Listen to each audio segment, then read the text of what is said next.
This is your first day. Your designation will be RP-01/138. We expect great things from you.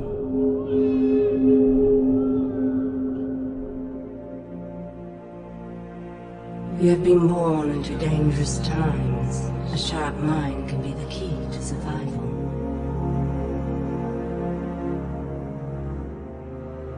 But as often as not, it will be your inherent physical traits that win the day.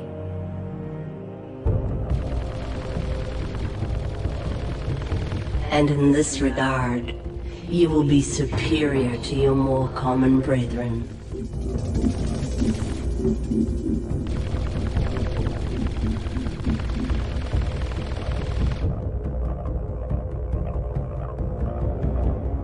For you are a commando, an elite unit, something truly special. Your weapons, your armor, and most importantly, your brothers.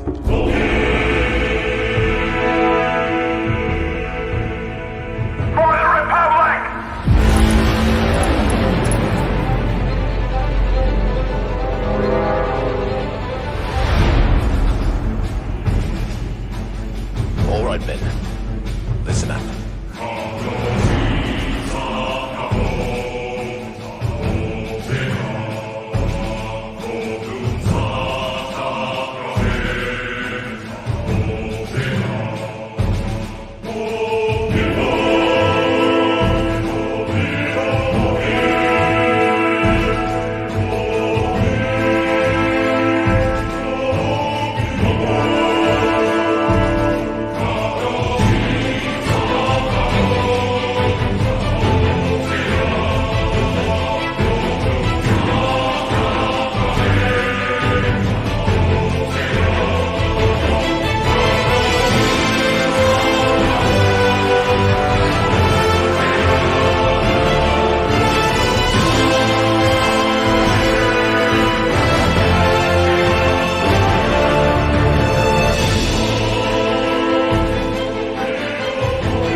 Delta Squad, form up. Forming up, boss. What is up, my fellow Republic Commandos? It is your boy Trey of the Bat Channel. We coming in hot into a galaxy far, far away to discuss the latest episode of Star Wars, The Acolyte, Disney Plus's new series, episode 5, titled Night. Which is fitting because the previous episode was titled Day. Who knows? Maybe the sun is setting on this Star Wars universe, or maybe it's improving. We're going to talk about it. If you hung out with us yesterday for our watch party, you got our live reaction. As I told you before, I always like to react with you guys the first time and then rewatch it again to, look for details, Easter eggs. And there were some things I actually found that I was like, oh, that's actually kind of cool. And there was a couple of other details I found that I was like, ooh, that's a mistake. So not all good, not all bad, but as always, we're going to give our fair, honest opinion. Unfortunately, the best co-host I could ever ask for cannot join us tonight. He is busy traveling for a wedding this weekend, which I would like to shout out to our boy, Sam Scott. Hope you have an amazing wedding, my man. We love you. So happy for you and your wife. And I just wish you guys lifelong happiness, so treat each other good, enjoy some blue milk according to Oracle. Get blue milk drunk this Saturday. But guys, it is so good to see you all. Obviously, one of the big things we're going to talk about, the Jedi lied. We know they lied. We'll talk about that. We'll break it down. We're going to go scene by scene with this episode and talk about things we liked, some Easter eggs, some theories, just getting a really deep dive to maybe hope you find something that you may have enjoyed or dislike even further about it. We'll go through it together, though. But as always, let's go through all of our pleasantries of our channel. We already have to do this. Follow us on one of our social media pages. It's just a great way to get in touch with us, to let us know what's going on in your life, or maybe check out what's going on in our lives. And then also to just chat with us. If you find something really, really cool on social media that dude, how are you not talking about this? Look at this article. Like our boy Beyond the Night did. He sent me some actual tweets from the writer of episode 4 that we used in our show. You could be next. Provide us some good information, or just say, hey, what's up, Bat Channel? Be happy to chat with you back, man. Just love engaging with you guys. So you can follow us at _Bat Channel on TikTok, Twitter, Instagram, or if you're on Facebook, at Holy Bat Channel. So make sure you guys follow us there. And as always, check out our future shows that we have coming up. When you guys hit that notification bell, we will be doing a Godzilla Kong movie discussion review. We will also be doing the Penguin new trailer reaction along with the new animated series coming on Amazon Prime, Batman the Cape Crusader, with the return of Bruce Timm, who did the original animated Batman series. So I'm excited for that. Super stoked for that. And as always, it helps us out so much, guys, when you smash that like, you share this video, subscribe if you haven't already, and hit that notification bell so you never miss an episode. I see a couple people in the chat. Will say hello real quick to everyone. Trevor H, first off with you, with that $5 super chat coming in hot, saying, from Disney's point of view, the Jedi are evil. That hurts. You're not wrong, though. You're not wrong at all. So I think I have to play you this one. I have failed you, Anakin. I have failed you. I should have known the Jedi were plotting to take over. Anakin, Chancellor Palpatine is evil. From my point of view, the Jedi are evil. Thank you so much, Trevor H, for that $5 super chat. You're not wrong. From Disney's certain point of view, the Jedi are not good, not great.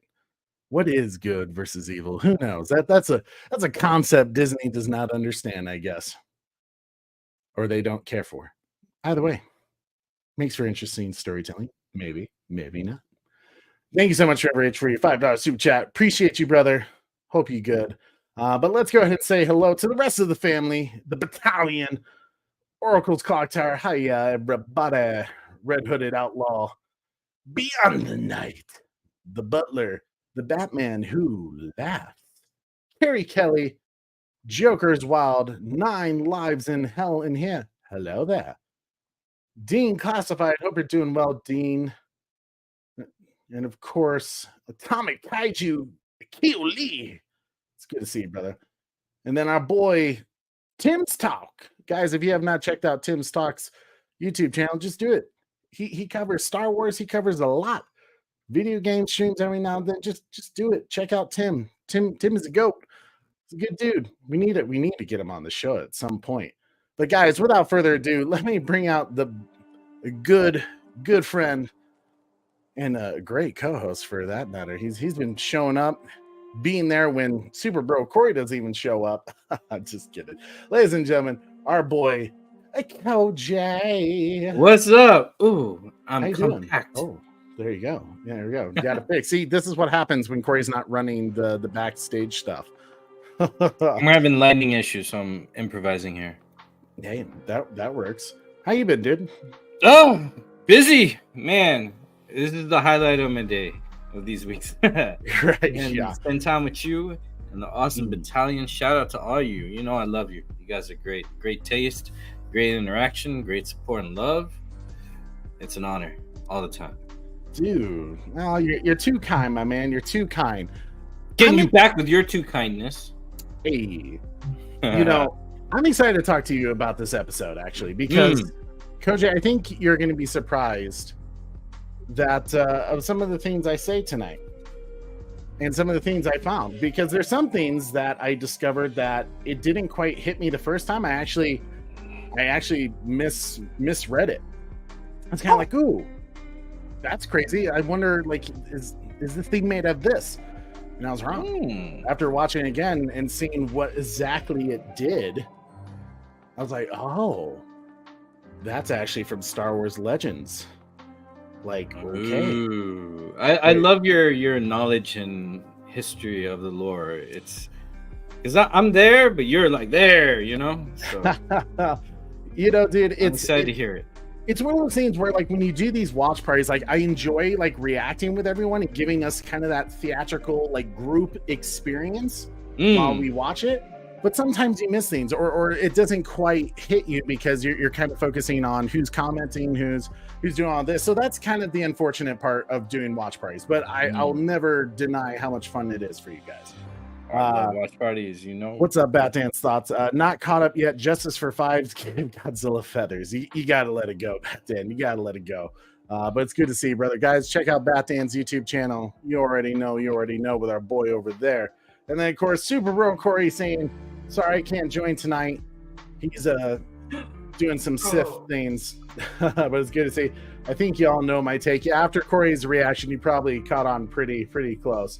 And then, of course, Dadpool himself. I think you know how I feel. Dadpool! They were both very vocal. After the watch party, we actually talked to each other for a little bit, and we're kind of like, oh, what was this? What was that? If we recorded, that would be a banger podcast. Right, probably. But so many people would be like, oh my God, they went really, really into the rabbit hole on that one. And people's heads would be like, oh my gosh, exploding heads. Well, Koji, do you want to just kind of dive into this? I feel like let's not waste any time and just kind of break it down for everybody. You feeling it? I'm feeling it. You got the way. I'll follow, dog. Oh, see? Koji's all ready to go. Here we go, guys. Okay, so episode 5. It was titled Night, right? We talked about the difference between day with episode 4 to episode 5, Night. Of course, the last episode ended with a bit of a cliffhanger.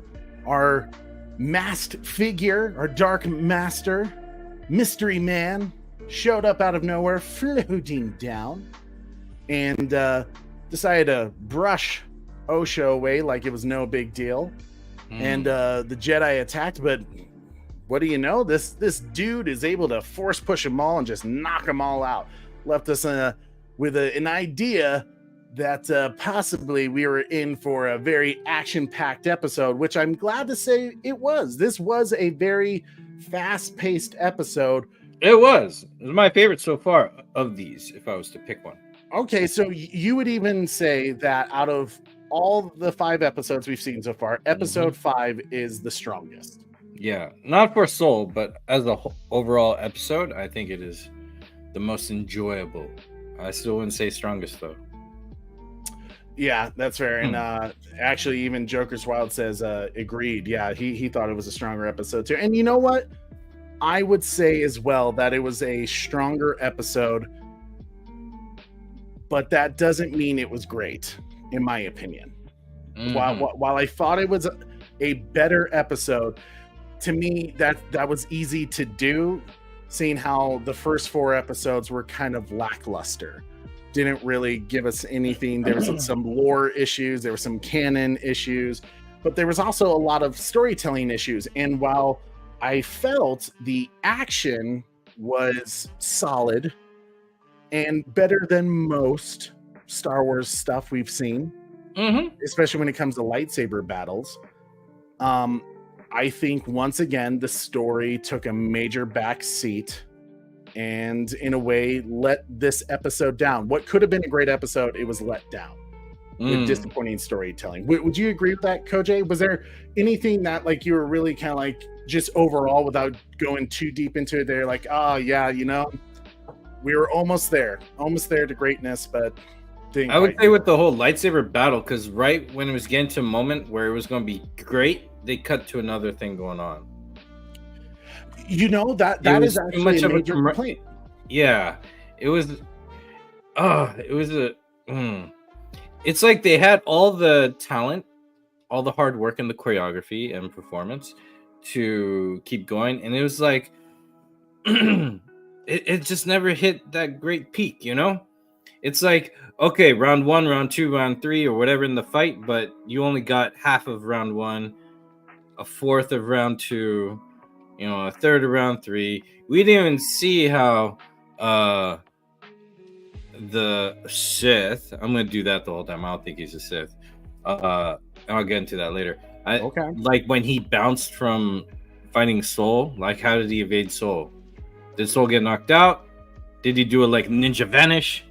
Like that's a huge fight loophole, like any of the story writing going on here too. Because I might be jumping, but yeah, just like the motives for characters keep shifting with the two leads or the twins. Okay, So gotcha. they're consistent in their inconsistency still. Yeah, I would agree. Is when it comes to literally this show is the main focus, I would say, is the twins, right? It's May and Osha, and they are honestly probably the worst part of the show, not because of their performance, but just because of their dialogue and the story that they've been given. It hasn't really fleshed them out, and honestly, they've been too inconsistent, and we call it bipolar in a way of just not, you don't know where they stand, and when they flip, their flip doesn't make sense. It hasn't been earned. It comes out of left field, and it makes you think that their mission, whatever is driving them through their story, that's not even powerful. That means nothing to any of them. So therefore, how can we be rooting for them in any way when we know they're just going to go back on whatever they say literally 5 minutes later? You know? I don't trust any revelation they're having or anything going, because I'm like, all right, it's going to change at some point, or they'll do it. It's too random, and I feel like, are they being random just to shock us, or yeah, I can't trust where they're going with this. Soul did Like, instant transmission.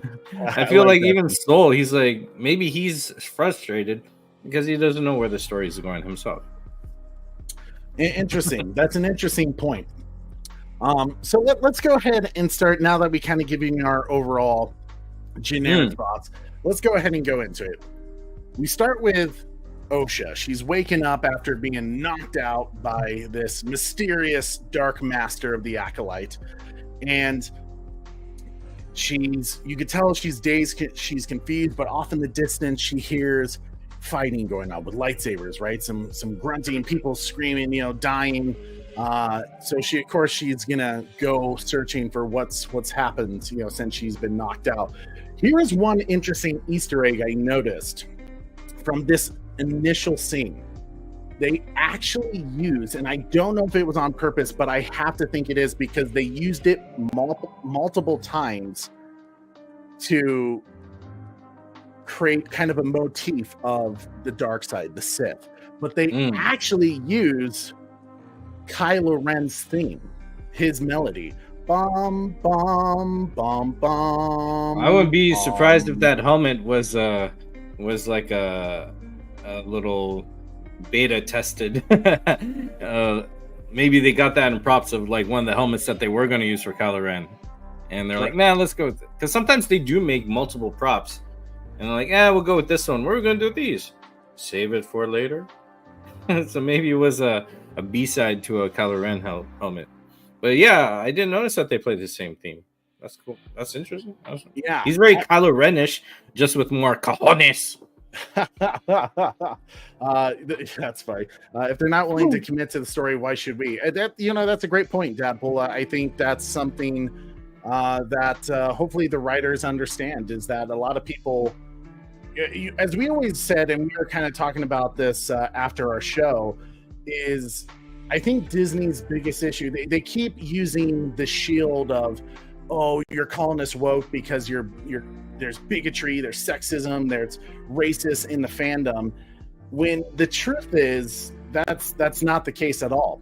Star Wars fans have praised Star Wars post Disney acquiring Star Wars when the story has been done well.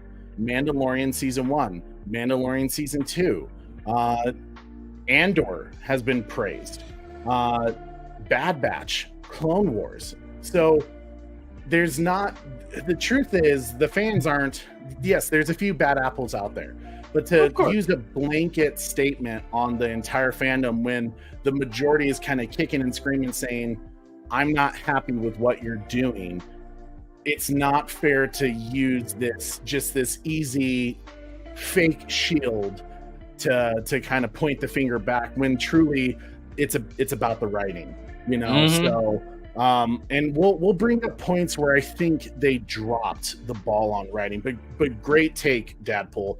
Oh yeah, Beyond the Night says, oh yeah, you're right. Oracle says trade with the music Easter egg. You know, I had to throw something in there for you guys. But if I may add, George Lucas even entertained with his audience that he's actually very progressive in my opinion, because you know Star Wars in the 70s, and he was fighting to get extra funding from the studio that didn't even believe in his project at some point towards the end. They're like, well, we don't even understand your movie, we're gonna stop giving you money for Star Wars. And he's like, oh fine, I'll fund it myself. So he's also had to make his movies based on the industry then, but then when he got to the prequels, he had total director creative control. What did we see? We saw a crap load more diversity, continued the strong female characters, and on diversity, like episode 2, the new queen of Naboo, that was a Desi woman. Yay, the home country here for my family. So he's been progressive the whole time, and I think saying that Star Wars has never been is just kind of ignorant amongst everything of looking at what Star Wars represents. Yeah. Hey, that is a great point, Koj. I think you're definitely onto something with that, and just kind of what I think a lot of people for some reason get confused about. At least what Disney gets confused about George Lucas's Star Wars, that for some reason there's this idea that it's very white male forward, and yet the strongest character in Star Wars in a way was Leia in the original trilogy. She was the one holding those silly kids together. Han and Luke had no idea what they're doing, but she's like, follow me, I'll help us escape the Death Star. And she's the one leading the rebellion. So I think there's a lot that people, or even with Boba Fett, people assumed he was white because the voice actor was white, but then it turned out he wasn't. And Boba Fett's one of the most gangster guys in the story, Yeah, it's good point. I like what Tim said here, that maybe it's a precursor to the Knights of Ren. I actually wondered that, if maybe that's where they're leading to with this mysterious Dark Master figure, but I don't know. I guess we'll find out as maybe the show goes on. But Carrie agrees with you, Koj. George was very progressive. The bad shows are made by fake fans. I think that's something to be said. People who are doing these shows that aren't received well, I think, are being made by people who maybe don't love Star Wars for actually being a fan, but maybe love the power of the IP, the attention the IP gets. It's a good job for them to get their name out there and to throw in their shtick and not be truthful to what is Star Wars and what made Star Wars great. I would agree with that, Trevor H. Butler says, exactly, Koj. Lucas was not a white man making a white story. Star Wars was always more than that. Okay. And you'll hear from a lot of people who I was watching one of those one of those shows where Howie Mandel, I think he hosts it, where it's like the deal is right, or they open a briefcase and you guess how much money is in it. They did a Star Wars theme, and they had a Asian American woman be one of the contestants, and everyone came out stormtroopers, and she started crying. She's like, oh my gosh, Star Wars means so much to me. And they're like, why? Well, she's like, well, when I was coming to America, that was the first thing that I gravitated with to understand of how I could find my place in a new world our new country, and it helped her just, adapt and get through things in life. And she identified with that, with Luke Skywalker. It's the themes that are important. Because even though maybe the casting at the time was monochromatic, you could say, the artistic cultural draws from Asian culture is ever present. Luke is like pretty much in a karate gi, with some, high tech or post-apocalyptic type little attire here. So it's like all there, man. So it's a mix of cultures. George Lucas is always creatively mixed and is brilliant. Like, the librarian in the what is it? The archives, Jedi archives. He's coming out in a kimono, pretty much. Oh yeah, with the Attack of the cool. Clones. Yeah, it's like we're all together. Yeah, that's wonderful. Brilliant. To get back into the story now that we sorry, no, we're good. I mean, we went on a good tangent that I think needs to be said because there's too much division in the fandom, and I always say if you love what's going on, if you're digging the Acolyte, fantastic. You're paying for the subscription. You should be enjoying the content that they're making for you. But you also have the right as the consumer of the product to say when you're unhappy with it, and that's the only way they're going to learn. And if you want to unsubscribe, you can unsubscribe to Disney Plus, or you can find other ways to make your voices heard, like doing a YouTube channel and saying, hey, I think this is where you're going wrong. This is where you're getting right. But there's a lot of not great here. But yeah, just be respectful to all the other fandoms, all the other different viewpoints that people are saying with this. But division is agenda driven. I love that. That is freaking perfect, dude. But tragic human history. Exactly. But as Osha hears off in the distance this lightsaber battle going on, we see this big moment. Maybe it is, I don't know. We don't know if this was the moment that Leslie Headland was talking about when she said this is the best Star Wars fight choreography that you've ever seen. Like I said, you're saying a lot with those expectations, because the Duel of Fates and Revenge of the Sith, with the Battle of the Heroes, you're talking about some of the greatest like swordsman choreography ever by Nick Gillard. And unless it's for the last episode, right?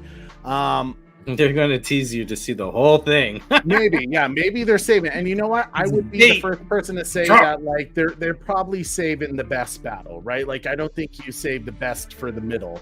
I think you got to save it for the end. But it is a pretty cool fight sequence. I really actually dug it because there was this one particular motion that you've done it in the video games, like in Jedi Survivor, or I think Force Unleashed, more importantly, where like if you stuck a dude with a lightsaber and you like pulled the Force in and had him like, the lightsaber go into the dude. The fact that they did something like that, where this mysterious red-sabered man stabs a Jedi and then uses the Force to pull another one into the lightsaber, I was like, whoa, that's cool. I dig that. That was a cool move right there. Another cool thing is how he used the lightsaber as like a flashlight to turn on and off.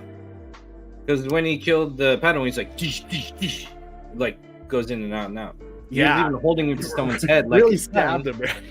Yeah. Especially, kudos to him. He did 3 stabs against the Padawan. He made sure he wasn't going to let it be like other Disney Star Wars, where one stab, you're probably going to live like Reva. Yeah, but did they have to do like a triangle? My freaking conspiracy theory is like, he could have just gone up. Get all the vital organs. Oh, but then maybe she's an alien, so maybe her vitals are elsewhere. So I do correct myself. I do like what Butler says. It was so dark, it was hard to see. Yeah, I've heard that complaint before. I think in a way the darkness was kind of used to really show the colorful flashiness of, or it's at night. It's possible that they may have used it to hide some mistakes, choreography wise, to give them more protection against something like that, but we'll talk about how the choreography messes up every now and then. I think this was a particularly strong point in the choreography where I was like, okay, this is cool. We got something good going on here. But Osha, she decides like, hey, I'm gonna try to take this dude out. So she tries to stun him. And I will say it was a pretty cool scene to, see the Sith dude kind of be like, seriously?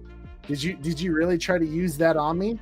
And he's like now coming after her. He's hunting her down. He did have a bit of a swagger about him. This dark, mysterious figure had a bit of a swagger to his walk, to his movement, and I will say it was very intimidating, very cool, very good horror aspect to it. Well, at first he was kind of comedic with how he handles himself.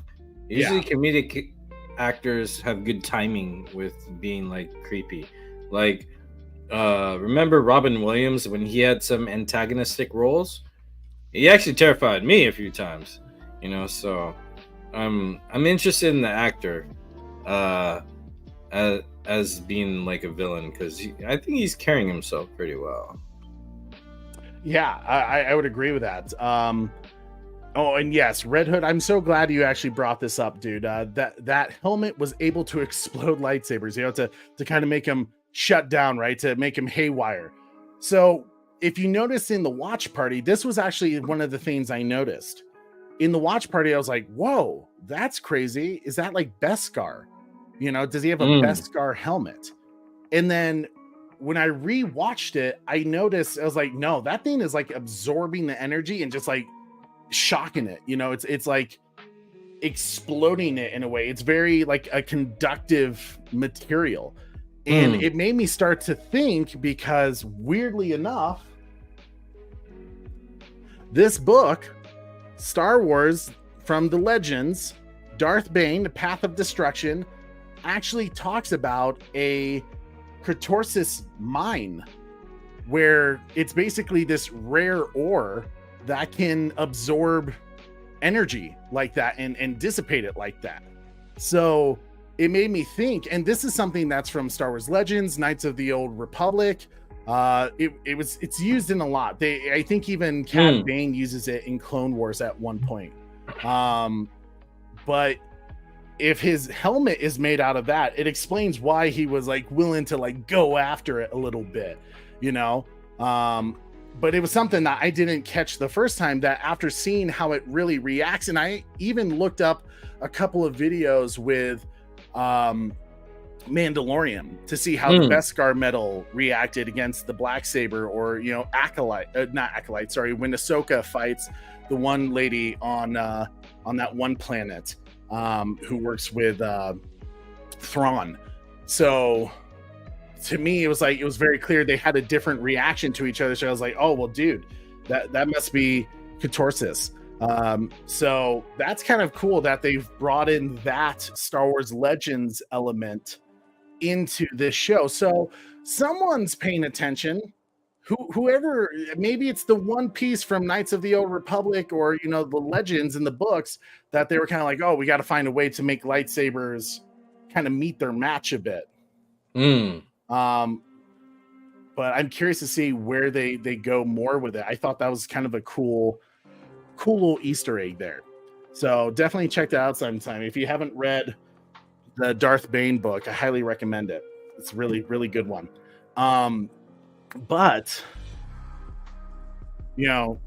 we kind of cut away. This was one of the biggest issues, right? We talked about with this episode, the editing, the flipping back and forth with the fight sequences to whatever other drama was going on. I get they kind of have to continue a story, but I think part of what made rememberable choreography and lightsaber fights like Duel of Fates and Battle of the Heroes is to have kind of a bit of a long sequence, a long choreographed shot. Yeah, hang with it more so it can have time to progress and tell a story.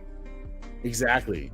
And they didn't really allow for that. I mean, there was a couple of moments, but they definitely cut away quite a bit when it was starting to get good, and you're like, oh yes, like cool. Oh, now we're away.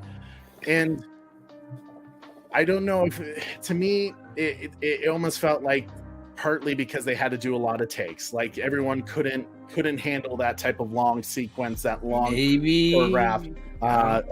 Like King Donkey Kong says here, where you can fake it, right? Like, yeah, you kind of fake how good it is because you only do like one burst of energy and lightsaber fights. But one thing I will say, when May finds Kelnaka's saber, this is to me where it kind of just goes haywire, right?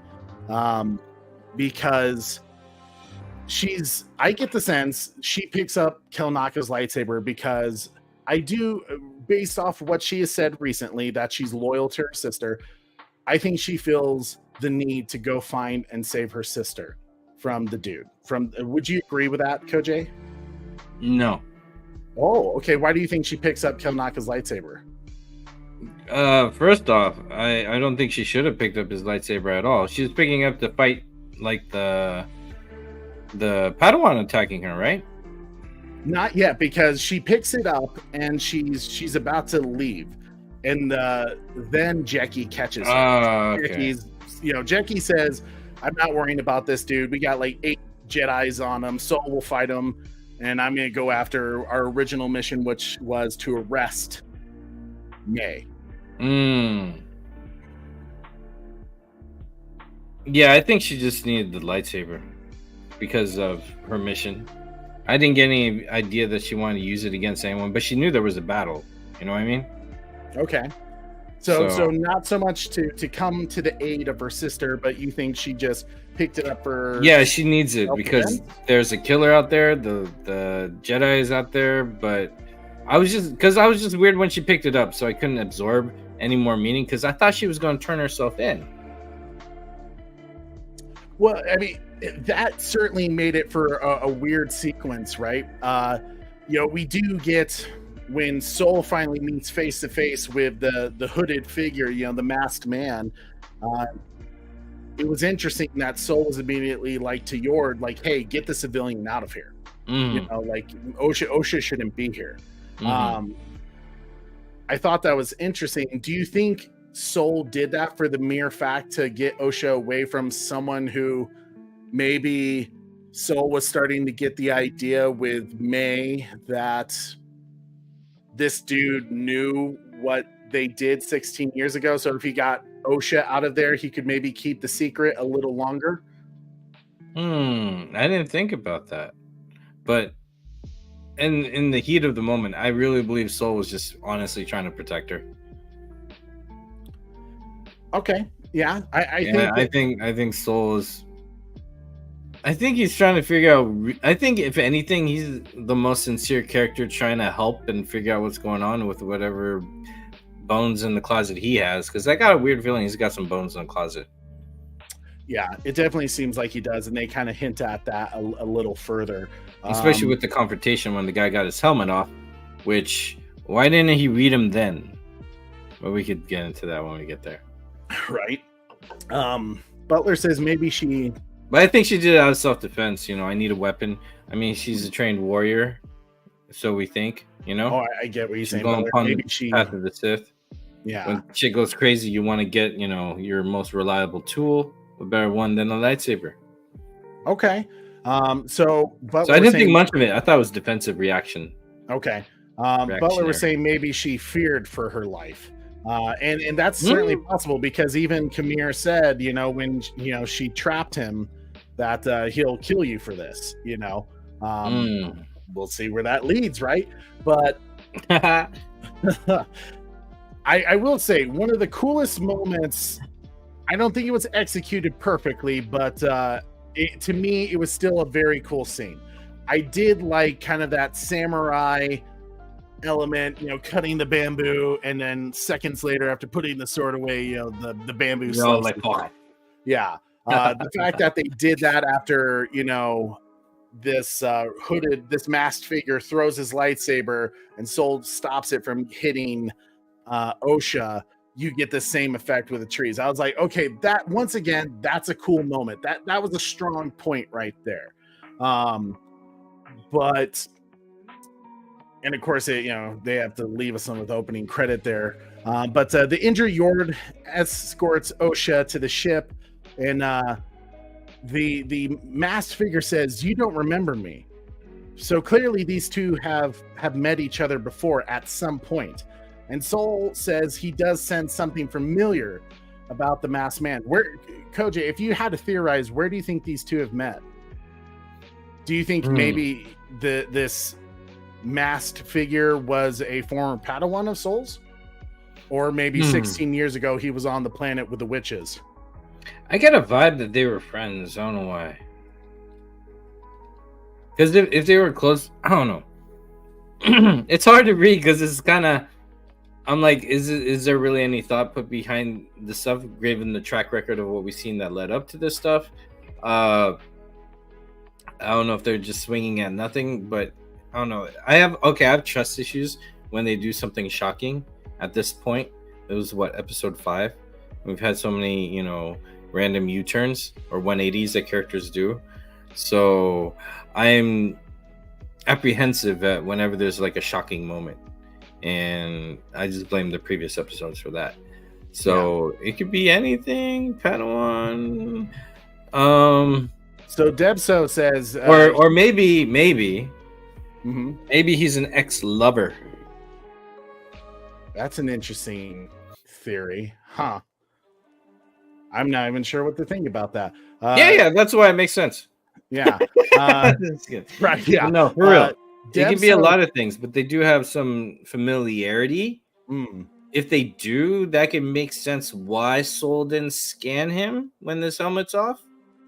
Because if he was a stranger, he'd be like, "All right, I'm scanning you right away." That's the only thing I could fathom, maybe. Debso actually brings up a good point. Technically, they did meet earlier when they were trying to set up the trap on the other planet after Master Tobin passed.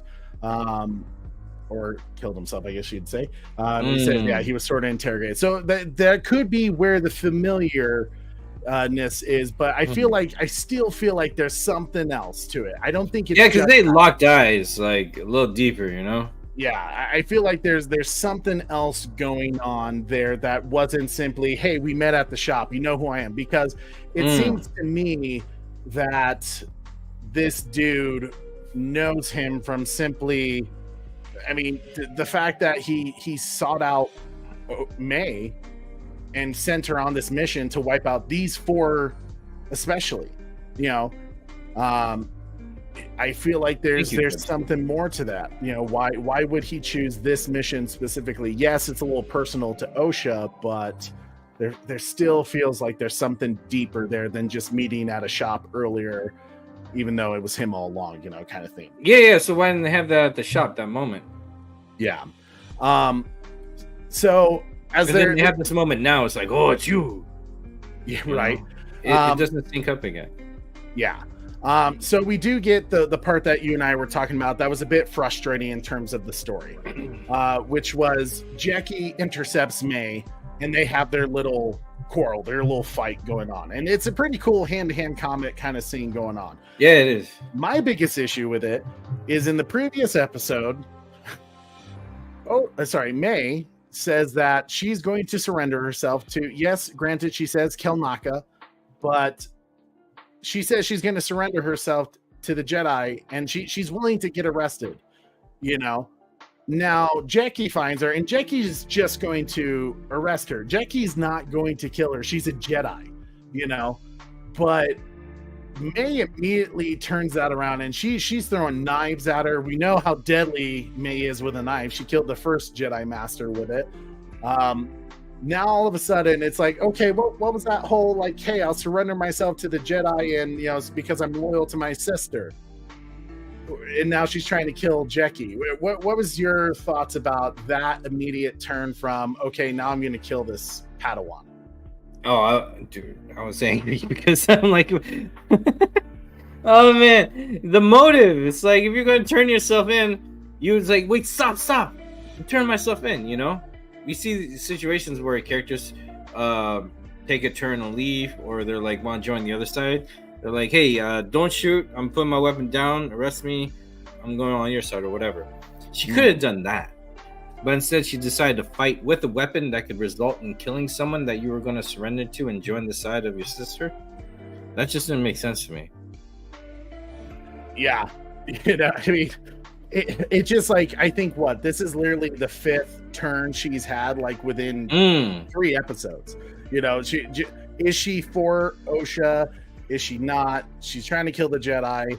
I'm going to surrender myself to a Jedi. Screw it. I'm actually going to kill the Jedi, hey, I'm going to help my sister. I care about my sister too.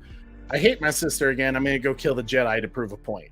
It's just that's where I'm at. It's so hard to figure out what's going on. Yeah. Debso says, I feel like he's either talking about the shop or maybe Khmer and another Sith were with the witches. There were a few hooded figures. Maybe he and his master were one of them. That's certainly possible, Debso. And I'll explain why I think there was a particular detail that was said about the masked figure that makes me think he's been around and knows Soul from the event 16 years ago, and I'll explain that in just a moment, so make sure you stick around. Dadpool says Koj may be right. Star Wars era. Well, she did say that. Leslie Headland did say it was, she agreed to it when someone asked about that. Yeah, Jedi can't have like romantic relations, right? They can have relationships, and they can even George Lucas says they can have sex. The thing where it's different with the Jedi is it's a bit of an emotionless relationship where there's not, they can't. Maybe that's what hurt the other lover to go to the dark side. It's like, I want emotions. Interesting. So you're sticking on that path. That maybe I feel like though he would have recognized him. At that moment, the moment he took off his helmet. It's just tripping me out because their look at each other was like, he was even criticizing him. Oh, you can't do that because the rules of the Jedi. Like, is he having a hard criticism on Jedi as a whole? Or is it directly at Soul as a character, individual, like he knows him? That's what's tripping me out. Gotcha. I see what you're saying. Because I thought that they wouldn't know each other just with the shop situation, Yeah. But it seems very personal when look at those lightsabers, they're so thick, right? Yeah. they like were. Did they actually use real glow sticks on set and then just enhance them in post? They did, yeah. They were the glow sticks that Disney's been, because there's using. some lightsabers that are made by a lot of independent people, some that can light up and are durable, like you get hit a tree or a baseball bat and it's still intact. It's like, damn. But I was just like, I kind of like when it's thin, like a blade, I don't know. Yeah, it kind of looks like a Nerf sword. Sometimes it feels like there's not really a consistency since Disney with how the different sizes of the lightsabers or thickness of it. It all comes in different shapes and sizes and colors. It's like length and thickness. It's not the size or color; it's how you use it. There you go. But I do love that they do have this little argument between them, right? Like we were just talking about that with Soul and in the Darth figure, where he's like, show your face. What type of master doesn't show his face to his people? And he kind of throws it back at him. But when he also says like, hey, take off your helmet and show me your face, he's kind of like, and what? So you could read my mind? So it is a bit of a Darth Magneto thing kind of going on here, that I thought was like, that's interesting. And once again, it does kind of go back to that, or we were talking about the Cortosis from Knights of the Old Republic and Darth Bane. They did have, you could suggest they had a little bit of that ability. It kind of flexes a little bit. But nonetheless, you kind of get the sense like, okay, if he's saying that, then that means Soul is the reason why I'm bringing this point up, and I want you guys to remember it, is the dude is worried about Soul reading his mind and figuring out who he is. Point one. Point two is it's going to negate what happens later. It's going to make Soul look worse as a Jedi Master towards the end, that this dude has this fear when apparently he's not that good at it. So Darth Magneto, it's a cool idea. It's a cool helmet. He knocks down Soul And Soul doesn't take a second to get back up, but the dude is missing. This masked figure, he's gone, nowhere to be found. Kind of ends that little quick, interesting battle we were just starting to get. Once again, kind of a weird editing figure. It's like this dude was like, I gotta be everywhere, and it's just me. So we get this scene between Osha and Yord, and Osha asks Yord, like, hey, what is this thing? What is this Dark Master? And Yord's he's just as confused as anyone. He says, I don't know. His method to his combat, the way he attacks us, nothing makes sense. He doesn't follow the rules of engagement, right? He just can't anticipate him, which kind of seems silly to me with the Jedi. That, I mean, granted, the Sith have been extinct for over a millennium. That maybe they haven't had legit combat, and it's always been a bit of a fencing match. So why would he expect someone to kind of come at it in a way he's seen before? It's gonna be a completely different tactic. But it really threw him off. Yor didn't know exactly, but I feel like what really threw him off was what he says is he gets into your head and stays there. And then Osha quickly says, my mother could do that. I saw her do it a long time ago. She's talking about what happened 16 years ago with the Padawan Tobin, who eventually became the master, where she started to get in his head and make him freak out. Now, I have a theory about that I'll share at the end of this thing.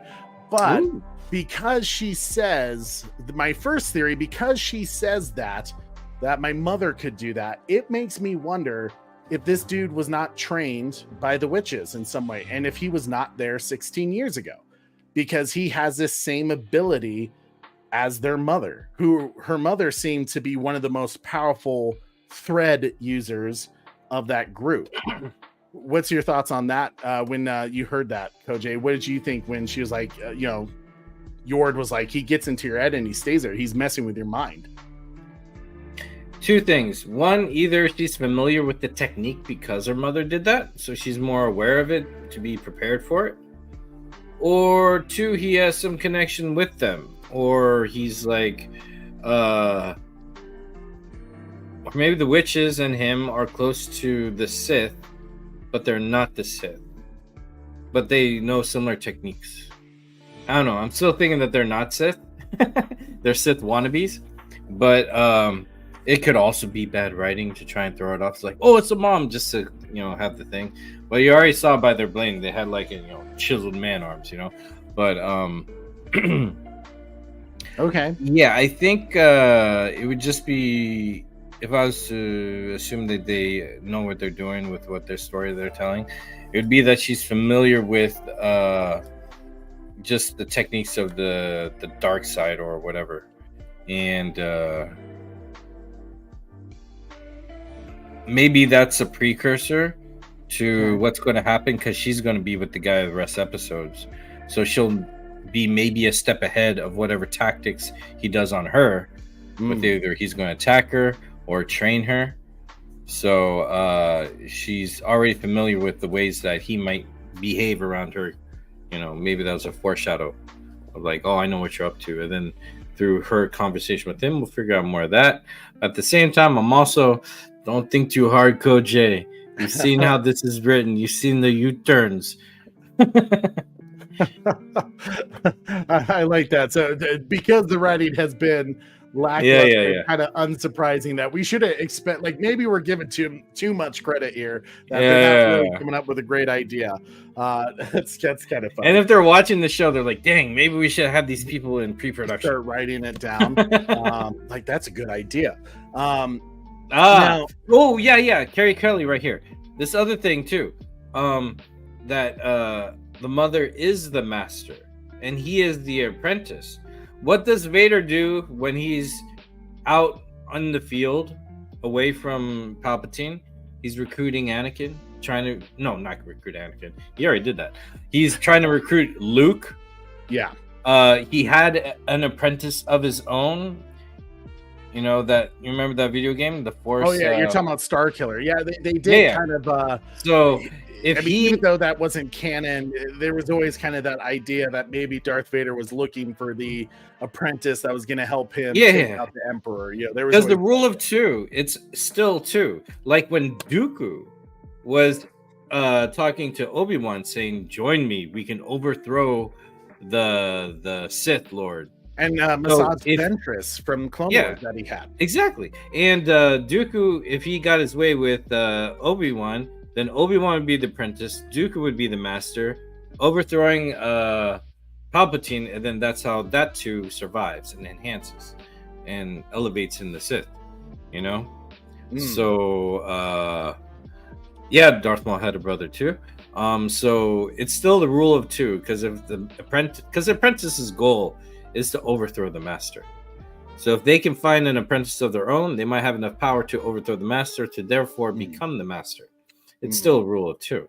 So if this guy is on that path, he could be posing as a master, because they all work in secrecy, you know? They'll keep the master a secret for their advantage and the advantage of the master too. So I wouldn't be surprised if the mother is the master and he is the apprentice posing as the master.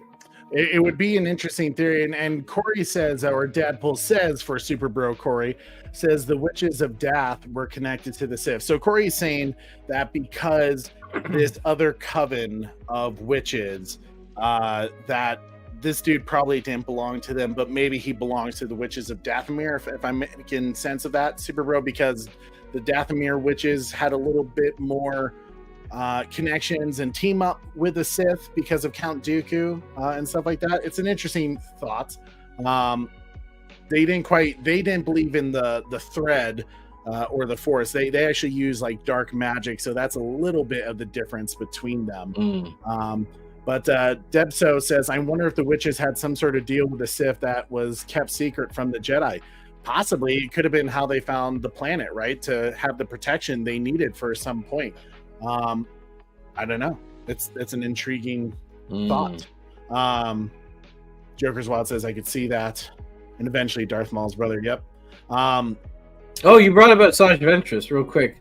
I remember when Dooku found her fighting in that arena. She's like, I'm strong with the dark side of the Force because I am Sith.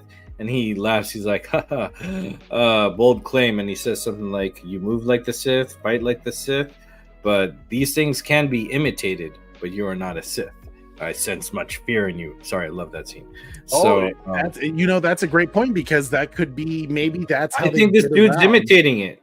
Okay, so because what do bad guys do? They lie all the time to show that they have more power than they actually have. Intimidation techniques. He's already getting in the heads of these people, you know.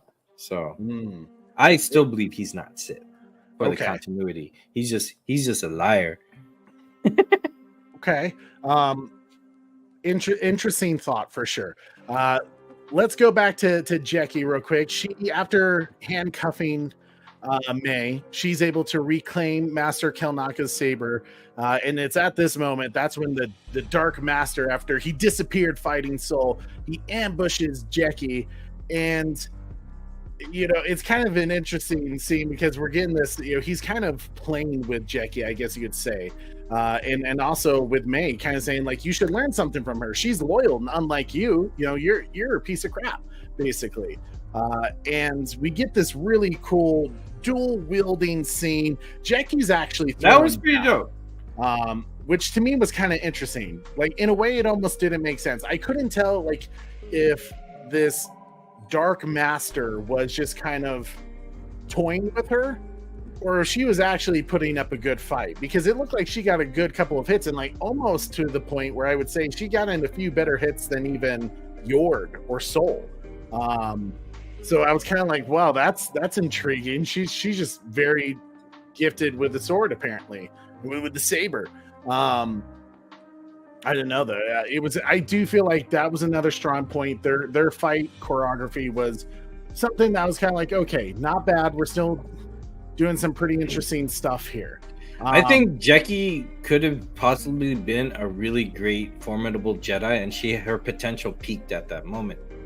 And then that's when he's like, oh, whoa, you're really good. Okay, that doesn't go with my plans. If you're really good, bye. And then, you know, got her with a little movement he had. Okay, I got you where I wanted you. Yeah. Well, and the fact that, you know, May kind of she kind of looks at it, you know, the master calls her weak, you know, and kind of infers that, yeah, he's gonna kill her, he's gonna take her out. So May's like, well, I'm gonna take this time to get out of here and let Jackie deal with him. And this really cool sequence again, once you know, this master is able to destroy one of her lightsabers, and he disappears. He keeps disappearing. He's not finishing the fight. And to me, it just kept like this was like a pacing issue. While it was very quick, they were just like, it was kind of like, well, we need, because there's only one bad guy here, we kind of need him in multiple different places rather than let's just have all of our good characters here. But it was like, we can't have our good characters here having a conversation while a fight scene is going on. So to me, that's where it was kind of like, it just didn't feel smooth. It didn't feel like smooth storytelling. You know, they were kind of struggling a bit to find their footing in this one. While there were some good action sequences, the story cutaways were taking away from what was the strong part of this episode. And, you know, the story was like one couple of sentences that were like, okay, there's something interesting going on there, but could we have saved that maybe another time? I don't know. It just didn't feel good. You know, I could have been okay with all the cuts if they, in the beginning, started with a saber battle with all of them. After they were pushed out, did he jump at one, attack, and jump over here, and then show that he does have ability where he like vanishes and appears somewhere else? Like, if they gave us maybe 2 minutes of solid action in the beginning, that'd be great. I thought it was a real cop-out when they started with a blackout fade in, and she's like, oh, what happened? And we get the idea that they've been fighting for however many minutes, you know? Again, it's like they cheated around a great battle and they just gave us snippets, which they could have probably solved some storytelling going forward with the rest of the episode. You know, opener. That's a wonderful point, because this episode was as long as the previous episode, and one of our complaints about the previous episode was that they were really breezing past some interesting character arcs. Like they had to get to A to B really quick, and they only had this amount of time to do it. So like it was like, actually they had to get to A to F, and you missed all of the meat in between, you know? Yeah. So it was kind of like A to F, here you go. Like, whoa, what? How did we make that assumption, you know, that change, that twist in our character? And it was kind of the same here, where they didn't really give you the time to make it feel like a smooth and natural progressive transition. It was kind of like, well, I because of time, I've made this decision, you know?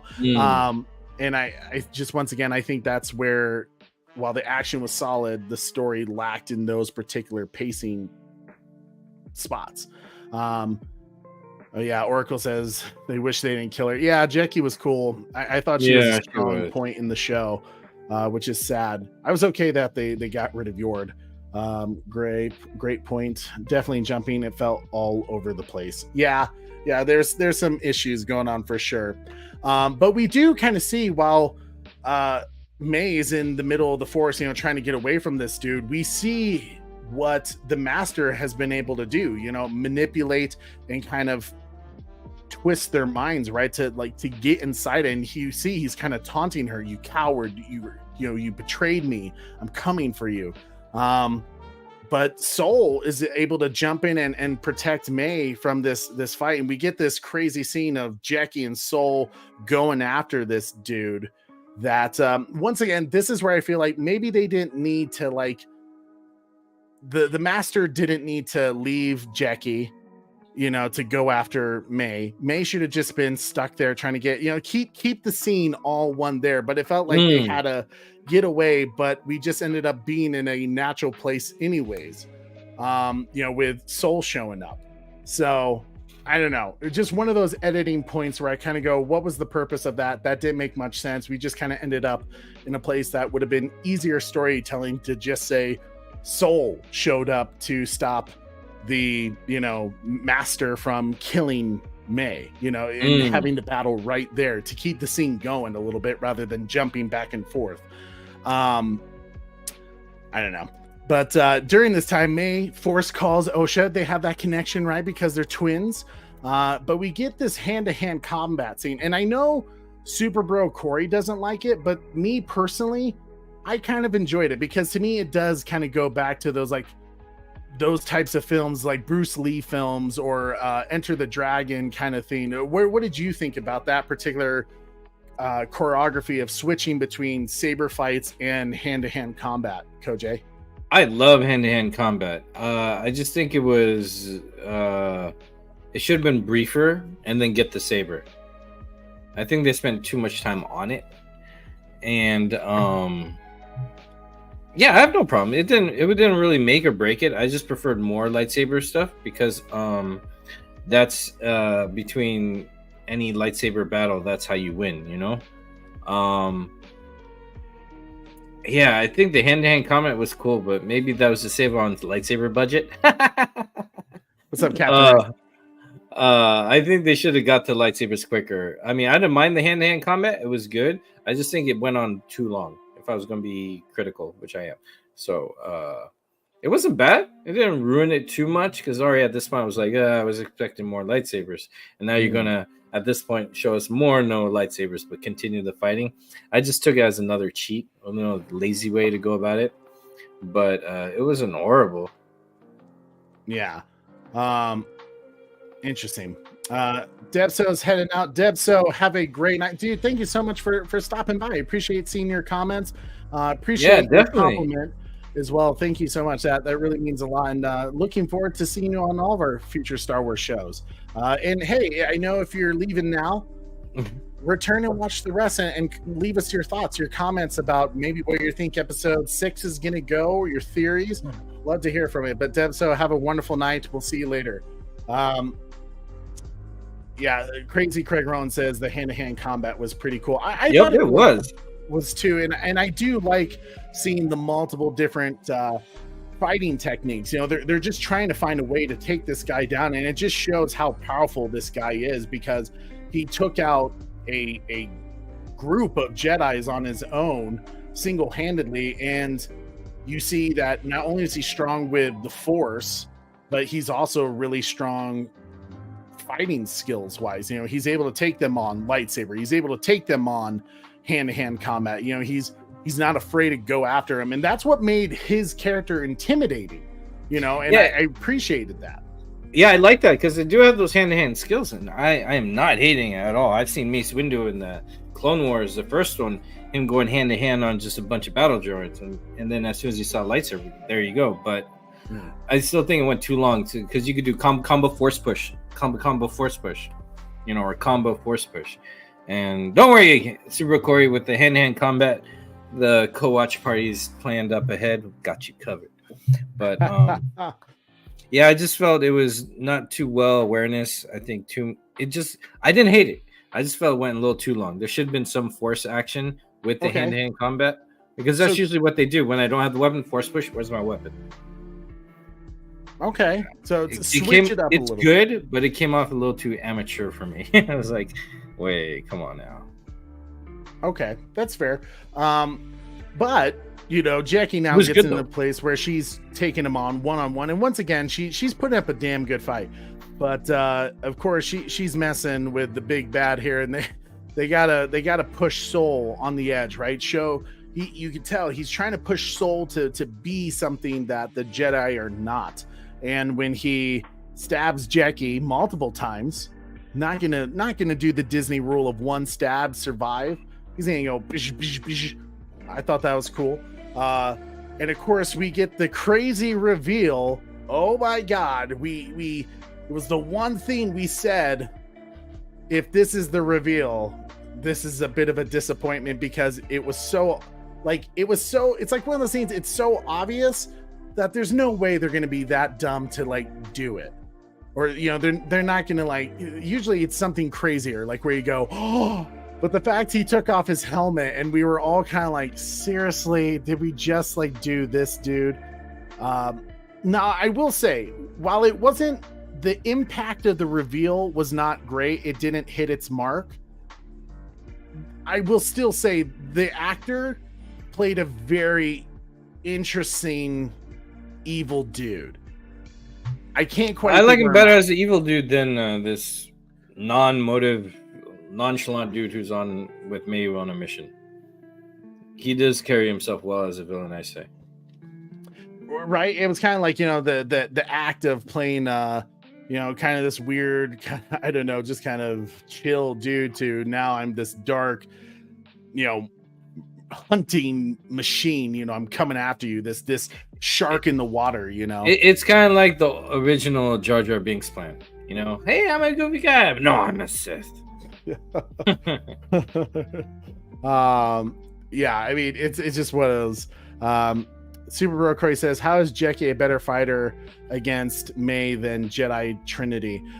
Yeah, that's a great point. That Jeki was able to throw down so well against the Master. That's why it's like, part of me is like, and it goes to how bad, or I don't want to say how bad, or just not well thought out choreography, because if Jeki is able to throw down and really get some good hits off this dude to where you could tell he's kind of getting frustrated with her, either he underestimated her greatly, which poor move on his part, but like you said, Super Bro, how is May able to take out masters, you know, like Jedi because he's Trinity, not a master. if he's not a master, right? And I don't think he's Sith, because even his villainous acting, it came off as a villain with fear. So he's definitely not Sith. Well, I mean, I think he's a liar. I'm still hanging on that. Right. Well, I mean, even the part where it's like, it breaks my heart a little bit, because Soul was one of the parts that we were really interested in for this show. You know, and he still, to me, like, he's a very cool Jedi, and he kind of gives me the feeling that he's kind of like this Qui-Gon Jinn, right? And a lot of people kind of believed Qui-Gon Jinn was almost like the perfect definition of what a Jedi should be. Yeah. And to see Soul kind of make these mistakes, and granted, we know there's some skeletons in his closet that haven't been revealed to us yet, but at the same time, the fact that this dude, to be Khmer, throws his cape and it blocks Soul's eyes and he's stuck in it a little bit, you know, the silly move to where he can grab May and hold her hostage, you know, to basically reserve Soul from making a move.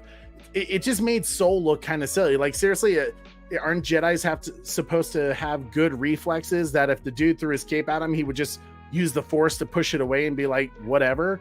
You know, I don't know. It just seems silly to have that brief moment where Soul got caught up in his cape, this cheap, you know, move, this dirty move that, like, wow, like that got Soul, huh? That caught him off guard. What was your thoughts? Did that bug you at all, Koj? Yeah, again, you know, with the hand-to-hand going on too much, even though it was good, amateur, and then, you know, falling for that chick, amateur. So I'm like, how is he falling for these amateur moves, man? This doesn't add up. I didn't like it. Yeah. I like what I think whoever's directing this episode or whatever, I think they love the villain more than any of the other characters.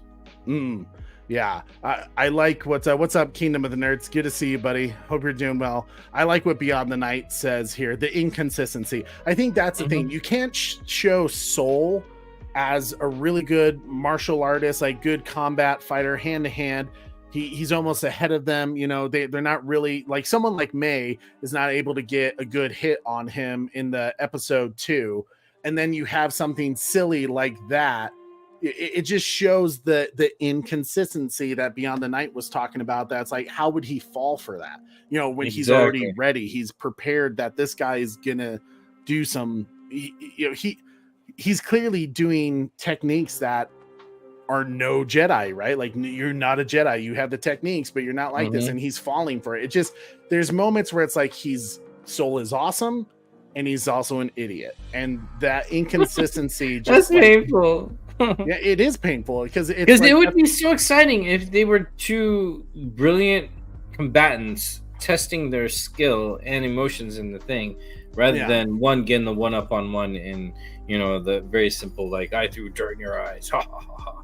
No, it stings. You know, it's like, oh, come on, man. Like Captain Rex said, pocket sand, right? There you go. Yeah, I mean, it is very Super Bro Corey. Leslie said she likes the villain better. Yeah, she has said that, right? She is a fan of the dark side for sure. Equal opponents. Yeah, I think that was the thing. They really should have showed them as like equal, you know, not falling for each other. It's like they're just going head to head at it, you know. And that could have been a really cool fight sequence if they just would have held on to that. But I don't know. But we get this is the moment that drives us all a little crazy, right? Because it's the inconsistencies, the retconning, the not paying attention to things. Because we talked about this the last episode when they're like, seriously, if you're going to bring Ki-Adi-Mundi in this, then his quote in Phantom Menace makes the Jedi look idiots. Now, when I rewatched it the second time after the watch party, when I said that, I was like, okay, technically, at that point, they don't know that the master exists. It could be just some assassin that is putting. This could be something off books so far. Yeah, it could have been something like, okay, I'll give Ki-Adi-Mundi the benefit of the doubt. He maybe didn't know. Yeah, so far it's fair. Born 40 years, you know, they added 40 years to his life. Whatever, you know, that is like stuff that the trading cards, the legends, I'm okay if they wreck on that because I almost expect it. I want to add 40 years to my life. Right? But now the dude flat out says, I have no name, but the Jedi would call me Sith. The dude says it, right? And you know, of course, it's not a huge. Soul doesn't have a huge reaction, which this is crazy to me, right? According to Ki-Adi-Mundi, he says the Sith haven't been around for a millennium, 1,000 years. So 900 years before the Acolyte, we haven't seen the Sith.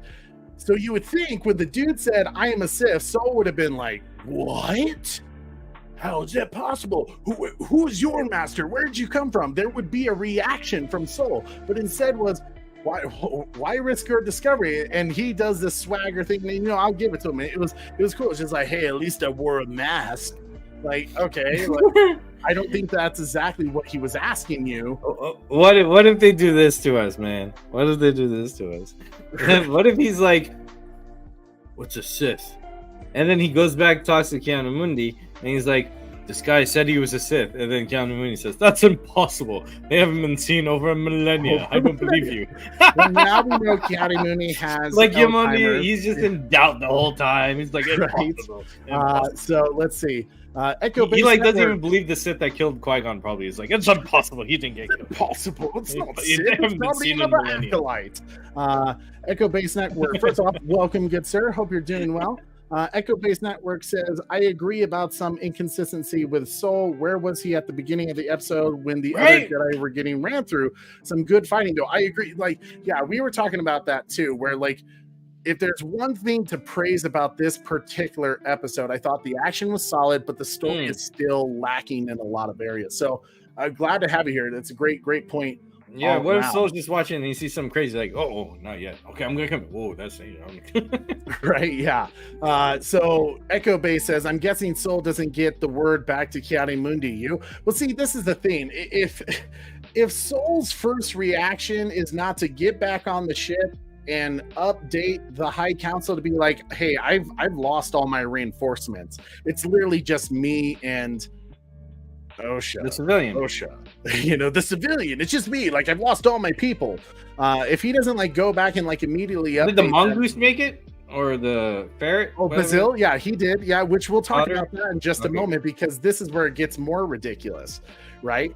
But to get back to, you know, the Sith reveal, you know, he asks him what he wants. Like, what do you want? And the dude's like, I want freedom to wield my power without having to answer to the Jedi. I want a pupil, an acolyte. But, you know, because May exposed me, I'm now going to kill you all. So we're all thinking like, okay, so this is how he's going to do it. He's going to kill them all before he can talk to the Jedi, to the High Council, and let them know, hey, the Sith are still alive, and Ki-Adi-Mundi was never lying.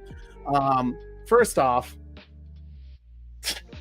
the fact that Soul gets away, basically, like, the master failed miserably. So it's gonna be one of those things that if Soul never like gets on, we know he's on the ship, but if he doesn't like turn on the thing, like May is immediately gonna have to try to kill the dude before he gets on the phone call. That's the only way that's gonna save this thing at this moment. And no one can live at this point. No one can speak to anyone. Everyone's gonna have to die. So this could be the weirdest like ending to a Star Wars show where just everyone dies. You know? I mean, why not with all the twists and turns they're doing? I mean, maybe, Keep but the secret. I saw guys. Super He's Bro still a Corey, liar. He's not Sith. before Super Bro Corey left for his trip, he had made a little video that I kind of tweaked a little bit to fit this moment. So, ladies and gentlemen, from Super Bro Corey, here you go. He made this special little treat for you guys to remember him that he misses you guys right now while he's on his wedding vacation, hanging out with some friends. But here you go, guys. Impossible. The Sith have been extinct for a millennium. What? Impossible. The Sith have been extinct for a millennium. Liar!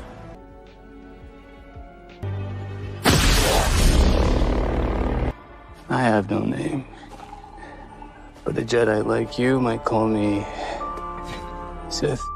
Impossible. The Sith have been extinct for a millennium. Why the fuck you lying? Why you always lying?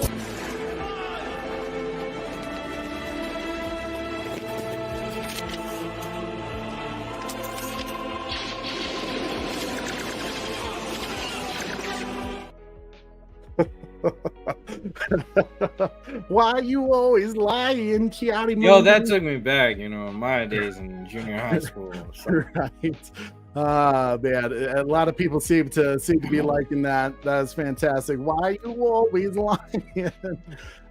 Super Bro Corey, thank you. And Corey didn't even tell me about that. I was just like, him and I use the same like video editing software that we both have access to. So like when I saw this scene, I was like, I didn't make this. What happened? I started playing it. And oh my God, I wish you guys saw my reaction. I was dying laughing because I was like, oh my God, I can't believe Corey did that. I was like, I have to use it for tonight. So Super Bro, congrats. That everyone's loving it, dude. Hey. You're still with us here, Always. Force is strong with him. He lies like a rock. What does a dead Jedi still do? He lies still. Oh my gosh. Oh man. But we get this whole thing. He wants the people. He's going to kill them all. The Jedi control everything. It just continues to push that narrative that we're talking about with the misunderstanding that it seems like the writers of the Acolyte have about the Jedi. I'm okay when people try to push the envelope. They try to give us something different, right? Because if there's one thing being a Zack Snyder fan, a Christopher Nolan fan, they tend to write stories that are a bit controversial, that kind of push the envelope of the characters that you love. At the same time, at the root of those people who are big fans of those IPs, like Zack Snyder, like Christopher Nolan, I feel like they still understand that they have to be true to the characters. They have to be true to the universe. The Jedi, regardless of what you think, George Lucas was clear about who the Jedi are, what they represent, the good, the light side of the Force, the unselfish side, trying to do peace, trying to create peace and spread peace. There wasn't this tyranny. While yes, there may have been some who made some poor decisions throughout the galaxy and throughout the history of Star Wars, they always try to do it with the best intentions for those involved, even though sometimes misguided, right? It was never a question that there was the bad guys, right? The good versus the bad. It was a childish story from the get-go, from the original trilogy to the prequel trilogy. So to have this, once again, we're pushing this narrative that it's just from a certain point of view, or as our boy Trevor H said earlier, from Disney's point of view, the Jedi are evil. I don't know. Yeah, because the basis of their existence, the Jedi, is to use the Force to protect life, and in a very respectful way. And the Sith, the dark side of the Force, is to use the Force to manipulate life to gain power. Where one uses power to protect life, one uses power to manipulate life to get power. It's always been that life lesson, because then there are moments when you face something of great responsibility to make, when you're like, ooh, I could go this way or that way with what's the right thing or the wrong thing. And then that's essentially, the theme of good and bad, light and dark, Yeah. The gray areas hang more to one side, more to the other side, but it's really the fundamental idea that there is a clear right and a clear wrong, Yeah. I like what Captain Rex says here. My boy Chad says there's good and bad side in Star Wars. Once the good start being bad, everything is all one-sided and it goes nowhere. Well, exactly. It also just creates the idea that there really is no such thing as the light side of the Force or the dark side of the Force. It's all about how you use it. If you use it for your own benefit, if you use it to control others, to be in power over others, rather than the original concept of the Force, good, light versus dark, bad. And I think that's where they just, I understand it's a bit of realism. They're trying to put in the complicated shades of gray into this type of story, but like, you still have to be truthful. It doesn't, no one's gonna care if they continue down this path. No one is gonna care when Order 66 happens, because it's like, it's just removing one tyrant for another, and I think that's a huge mistake that Disney is not understanding about the Jedi. We need to get to a place where the Jedi are the peacekeepers, the good guys, rather than these guys who are corrupt. They're constantly making poor decisions because they want to, keep in power. And the fact that it's just like the Jedi control everything. They won't let me exist because of my use of dark side forces. Well, because that's their evil and you're using it for selfish reasons and you're killing people. The Jedi aren't going around killing people. You are, it's that idea that like, this dude is clearly the bad guy. There's no question that this dude is the bad guy. He's killing people, innocent people. And Soul, granted, we haven't seen what Soul has done, his demons or his darkness that he needs to face, that we'll, I'm sure, see in the next episode. But like, we're not getting Soul. He keeps trying to push Soul to do it, right? Go ahead, kill me, like, do it. I just snapped Yord's neck. I'm giving you every reason. I killed your Padawan. Like, come after me. Like, prove you are not a Jedi. I am unarmed, even though Sith are always armed because he has the ability of the Force. But, he's giving every opportunity for the Soul to go after him. And Soul tries to do it. At one point, he's like, I'm going to take you down, dude. He has a lightsaber. He's got him there. And it's really Osha that stops him. Osha's like, don't do it, Soul. This isn't you. And Soul kind of comes back. It was kind of similar to what Obi-Wan went through when he lost Qui-Gon. Soul loses Jackie. He loses Yord. And he's angry. He's kind of going at him. He's kind of lost control a little bit. And we know that Soul is a bit of an interesting Jedi. He has a bit of an attachment to his Padawans. Something that we've kind of been like, why is he so attached to them? It's a bit weird. Maybe it's explained later on, who knows. Tint says manipulate should be the giveaway that you're not on the correct or right side. Yeah. Disney bringing in too many in real life feelings to these stories.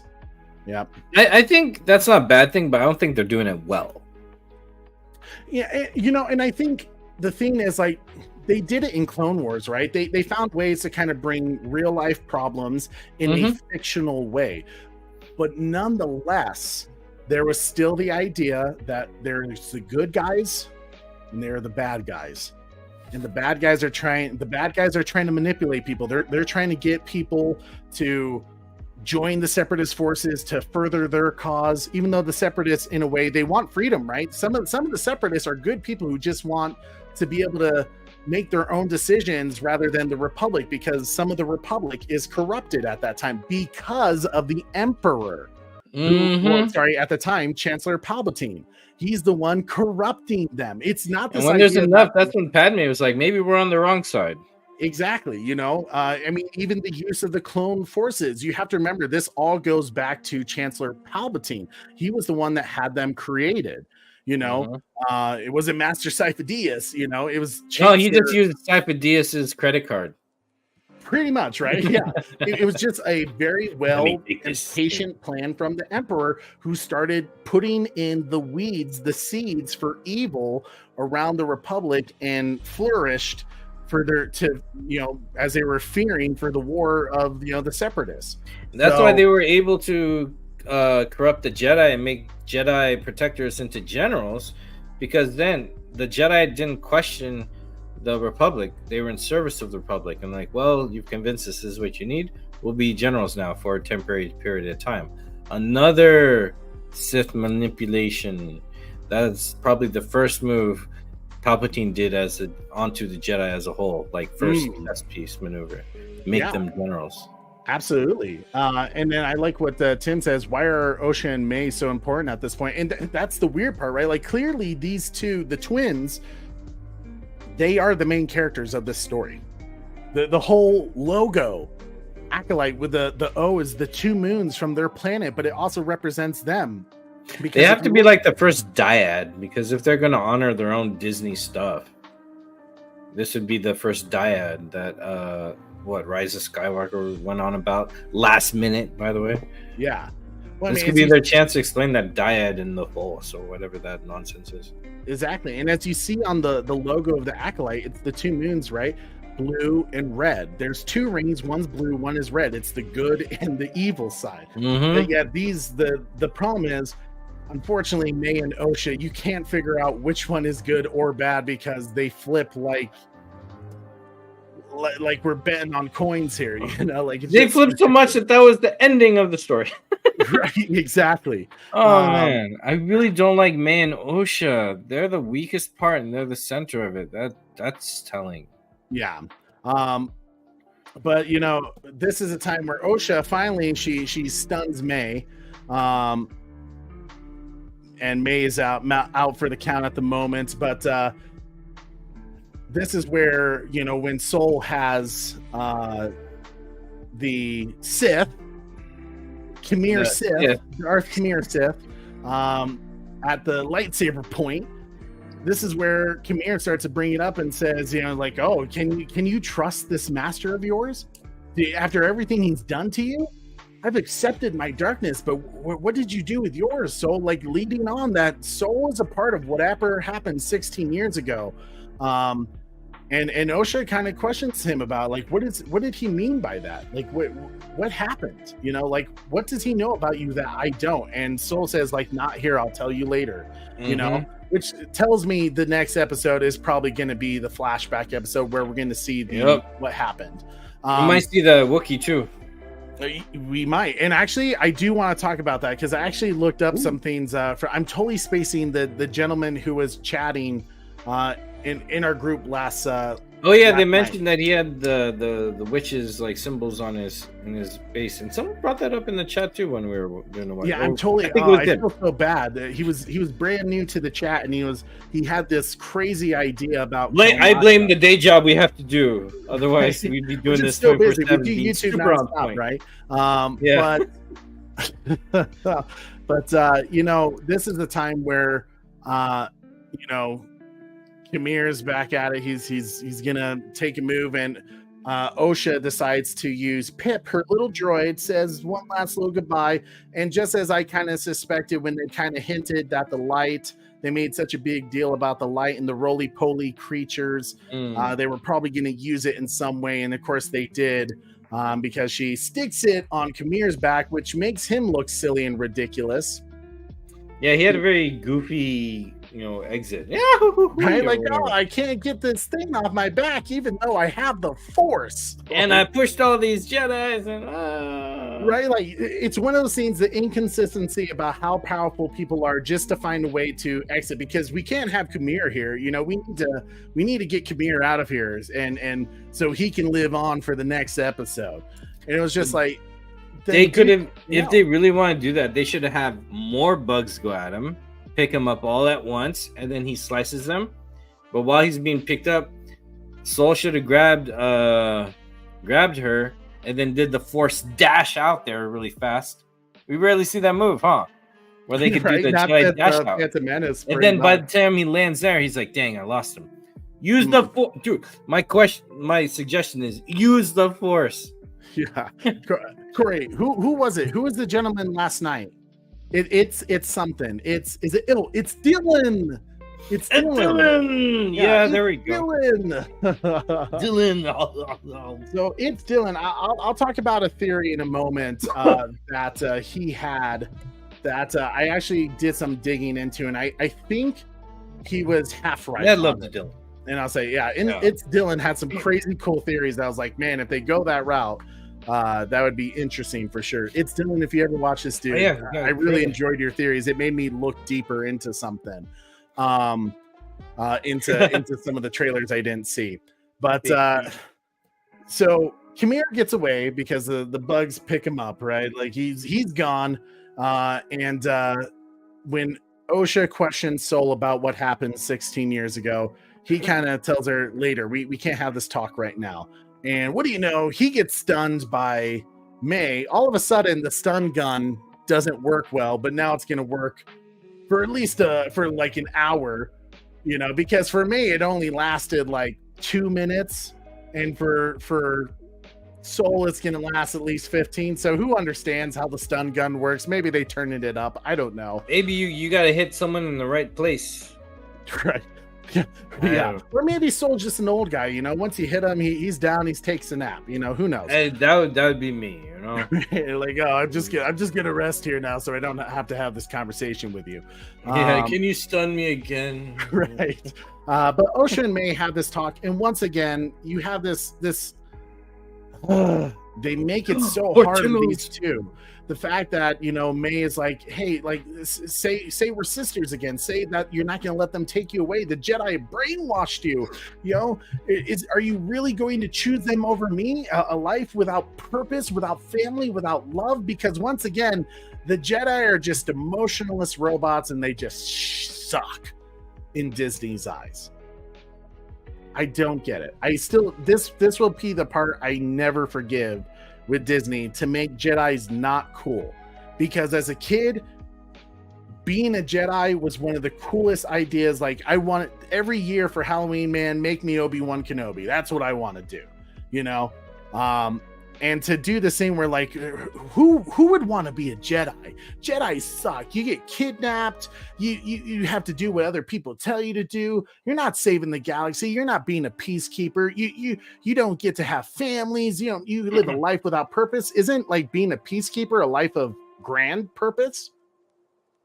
To teach people serenity, to teach them compassion, empathy. Yeah.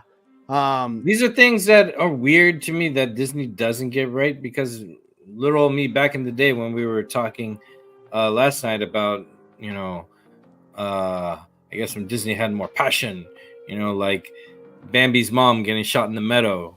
That was a hard hitting moment, and we all felt it, and we all were on the same page of what's right and wrong. And Portillo's, don't get me started on Portillo's. Oh, super bro. That hurts when you do that. Portillo's. Do y'all know about Portillo's? That's a segue.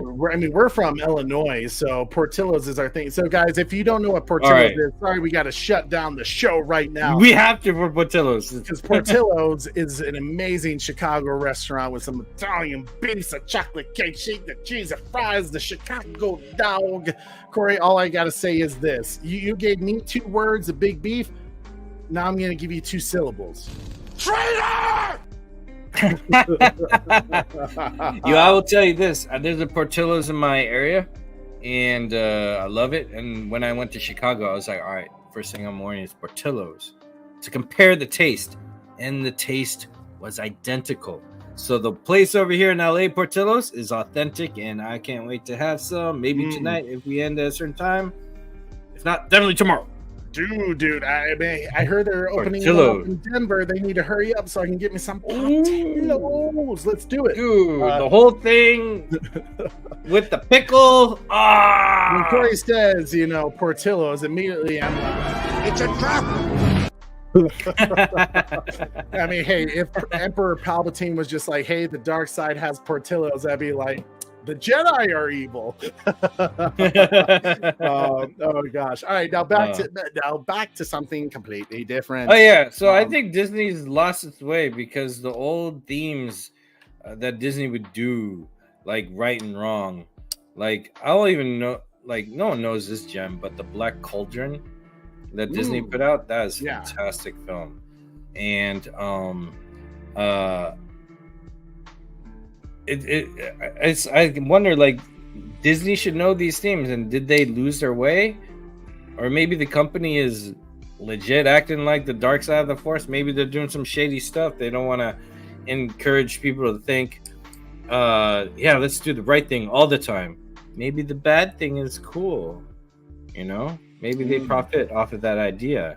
So I just, it's disappointing when I see Disney entertaining the dark side of the force. For what reason?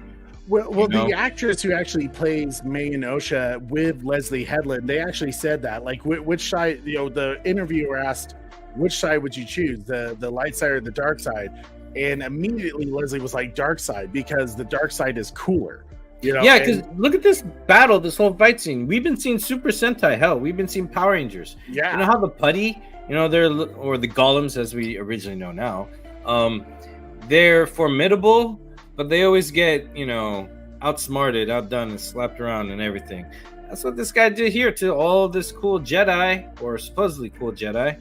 And I feel there's some favoritism to the dark side. Look at the thing, the wallpaper behind in this thing. Oh yeah, it's all red. This is probably a very dark side friendly show, because we're not giving any effort and love to the Jedi. Yeah, but maybe that's the point. Honestly, I think it is. I think they're just trying to say what is really good, what is bad, like that there is no such thing. It's a matter of who you, well, actually the actor, I feel that's a coward's argument, said that. Yord actually, the guy who played Yord actually said, like, the thing that he loves about Star Wars, which once again I kind of think he clearly hasn't watched Star Wars, seeing how he got wrong who actually destroyed the Death Star. But he had said that the thing he loved most about the Star Wars universe was that there is no such thing as good or dark. It's just who you stand with. And I was like, no, that's wrong. That's definitely not what Star Wars was. There was good and a dark side. Like, come on, buddy. Like, you just stop talking, please. It just goes to show you more that there's a huge misunderstanding with the writers of the Acolyte. That I don't know. They need to get on the right track, or there needs to be some reveal that they were never wrong. The Jedi were never wrong in the first place, and it was just once again the dark side trying to manipulate everyone's perception of the Jedi. I don't know. But of course, May's like, say you love me. I love you. Like, we're sisters. Like, join me. Like, don't let them take you away. And May's like, no. Osha's like, no, I'm not going to join you. I'm gonna arrest you. What I came here to do. Even though originally she was like, I don't want to see my sister again. Now she's like, I don't want to see my sister. So I want to arrest you. I want to kill my sister now that I love you. Yeah, right. To where May's like, well, fine. I'm just gonna. How do you get there? And I'm gonna help you. I'm gonna help you get released from the Jedi by killing them all. So we went from I'm going to kill the Jedi to I'm going to let the Jedi arrest me because I'm going to tell them about my master because I'm loyal to my sisters, to I'm going to kill the Jedi because my sister won't choose me. You know, like the amount of flipping these two have done with such little dialogue is absolutely insane to me. Yeah. Comic book Craze, my man, it's good to see you, dude. It's been a while. I was half expecting the Korean Jedi, Jung Ji Lee. Jung Ji Lee. Jung Jae Lee. Sorry, Jung Jae Lee. I see. This is what happens when he gets. I'm late. still learning, you know, and I'm the one taking Korean classes. I was half expecting Jung Jae Lee Jedi to say to Osha and May when they left, "Don't smell burnt hair," right? Or do I smell burnt hair? Oh my God! Yeah. Here once again, I have to wait and see. This is where I'm not going to fully go after him, but the fact that May switches clothes, cuts her hair with the lightsaber to look more like Osha, and then finds Soul. And Kamir literally says, I'm not going to take off my helmet because I don't want you reading my mind with his Darth Magneto helmet. And yet he sees Osha and he's like, where's your sister? Come with me. Let's go. Here's what I'm hoping. He knows it's her and he's just playing along with it. I hope both of them know who's who. Yeah. You know, I please God, if they don't do it, if literally Basil is the one that's gonna be the one that gives Soul the idea that he's actually talking to May, I'm gonna go nuts. I'm gonna flip on the watch party. I mean, like, you can't make this dude look any worse. What was one of the coolest parts of the show, which is Soul, and then be like, he doesn't smell burnt hair. He can't read May's mind, who's trying to pretend she's Osha. You know, when literally Kamir is like worried about taking off his helmet because Soul was going to read his mind. You can't, like, why? Like, literally, I swear, if it's Basil that because he's sniffing her out, he was tracking May in the first place, and they get back to the ship, and Basil's like, "No, dude, that's May, you crazy idiot." And Soul's like, "What?" Like, oh, that cannot happen. Way to ruin like one of the coolest Jedis, and maybe that's the point. Is they want to make Jedi look even more stupid. But we see Kamir. Obviously, he's still alive. He gets away from our roly-poly critters. And now he's like, I'm going to make May. Osha. I'm going to make Osha my new apprentice, maybe. You know, he's going to see what he can do. If he with thinks that's not Osha, man. There's no way he thinks that's Osha because she has the tattoo. Even that Osha wouldn't have, and not only that, her hair's short. They can read their minds. Yeah. I mean, Kamir definitely knows he's with Osha, not May. If he doesn't, if the next episode reveals that too, I don't have a lot of faith that. I mean, it's just one of those things. Like, oh my God, I can't believe if they do that. I'm going to give them the benefit of the doubt. Clearly, I think I'm kind of hoping they do. I'm like, let's go dumber with the show. Right? Yeah. Let's do it. I hope they don't, though. Let's have Basil all of a sudden go, I am the Sith Lord. What's up? Take it or leave it. Hope you're doing well. Take it or leave it says, considering the insane amount of exposition delivered, there's very little explanation given for why they make the decisions they make. I think that's the thing. They're so worried about the time frame they have that, which is weird to me because for a $180 million budget TV series for 8 episodes, 8. And for the most part, I think they're on average about 37 minutes long. How up to this point, how many minutes have they covered with all the episodes put together? 20, 40?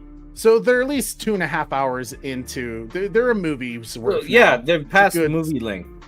Like, yeah, 2-hour maximum Western movie length. Yeah. So with that money, you could have done. Think about how much time a movie that's 90 minutes long covers a lot of character arc, action, and stuff that this show that has preceded that time length has failed to do so. Yeah. I mean, especially when you look at it with I know it's almost not fair anymore to compare movies to Godzilla -1, which had a budget less than 15 million, but that was good storytelling within 2 hours. I think you're going to be floored with not to self promote, but the movie we're watching on my channel Friday was done with 10 million, and it's like an hour and 44 minutes. Oh wow. Okay. I mean, see, that will be a great example to see what a different like South Korean film with a smaller budget is able to do with the quality from 2006. You know, so I don't know. I always say it always starts with the story first. You know. And sometimes. Go on. No, go ahead, bro. No, I feel sometimes the budget gets bigger when there's a lack of quality storytelling. Like sometimes it's like, okay, something's wrong. Let's throw more money at it to do something expensive, or let's make a change, and that change to do reshoots is expensive, so that's more money. So I'm wondering, is this budget what they've got to play with it, or is this the budget that they threw money at it to overcompensate like the lack of creativity and using this great talent that they have? Because the set designs are great. Some of the actors that they've casted are phenomenal actors. The sound design is good, and there's a lot of key elements here to make it great. But the narration, the direction is so painful. Oh wait, we both what? How do you do that? Oh, you gotta do the rock star sign, dude. I just want to say, take it or leave. So we're all partying. So much. Boom. Take it or leave. Thank you so much for subscribing to our channel, dude. Welcome to the battalion. Excited to have you here and hear your thoughts about all of the content we have. You know, dude. Just really appreciate you, dude. Integrity, my man. My dog. It's always good to see Integrity in the chat. Love this guy. You know, I think it's one of those scenes where we're getting to the point where we're not expecting good storytelling anymore, because every episode has felt very rushed, which is really sad. We know you can write good stories in 45 minutes. Mandalorian's done it. Andor has done it. Dude, that Tales of the Jedi, that CGI one. Tales with even 20 minutes. Yeah. With 20 minutes of Tales of the Jedi, they did some great storytelling, you know, so it's just a matter of execution, and the execution for $180 million is not, so basically $20+ million an episode. It's not there. I don't know what they're doing. They're not taking the proper time to flesh out these characters to make their transitions, their changes, their journey feel natural. It just feels like they're trying to, they have a lot of ground to cover and not a lot of time to do it, so we're just gonna buzz through it, you know, which is sad, because the original concept of this story is very intriguing. You know, we even kind of said from the trailers that, like, ooh, I kind of dig this kind of more mature take, kind of like Andor, right? It's a little darker, a little more adult. Let's see where they go with this. And they just really love Knights of the Old Republic games, man. Yes, yeah, we were excited about that. Wow. Something that was really going to deal with the High Republic era, time, you know. But of course, so Kamir, he has Osha. May, who's pretending to be Osha, is with Sol, who's now back on the ship. And like I said, if he doesn't call the Jedi High Council right away and say that their mission has gone absolutely atrocious, he's lost everybody, including his Padawan. You know, everyone's dead except him and Osha. And there is a Sith. Oh my God, we haven't seen a Sith for 900 years. The Jedi have lied, ladies and gentlemen. If he doesn't call him right away, then this will be freaking nuts. I don't know. I don't know what to say anymore about it. Koj, we're scraping the barrel here, bro. Right? Koj, if you had to score this episode, what would you give it? 3.5. Oh, okay, 3.5? Yeah, I think I was 3 last time. I am going to give more credit to the effort of the lightsaber battles. I think they did a decent job. I just, you know, for the hype, I was expecting more. And they were halfway there, I feel. And I'm being super, super critical. But there is, like, the shame about this show is that there's a lot of potential. But like you said, the execution isn't great there. Because Something's wrong. Either there was a great story and it got ruined by a committee of producers and execs who run Disney. Too many chefs in the kitchen, maybe. I don't know. Something was lost. I kind of wish the people who did the production of Andor did this. Could you imagine? We would have much more intimate shots. We'd have probably longer episodes, better pacing.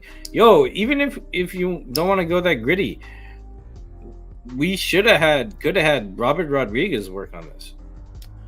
I mean, he's done some good stuff on Mando and I love Rodriguez. I think he even did an episode on Book of Boba. So yeah. He did 1 or 2 or maybe 3. I can't remember. But yeah, I mean, I forget the question because this is hard. Well, let me ask you this, Koj. Like, to you, give me 3 reasons why you thought this episode. Because you said earlier that you thought this was the best episode yet of Acolyte, yet it still had a pretty low score. What were the 3 high points of it for you, if there are? The action. Okay. If of what we've gotten from the show, this is the best of it. Overall Star Wars? No. I'm comparing it to itself with the rest of the episodes.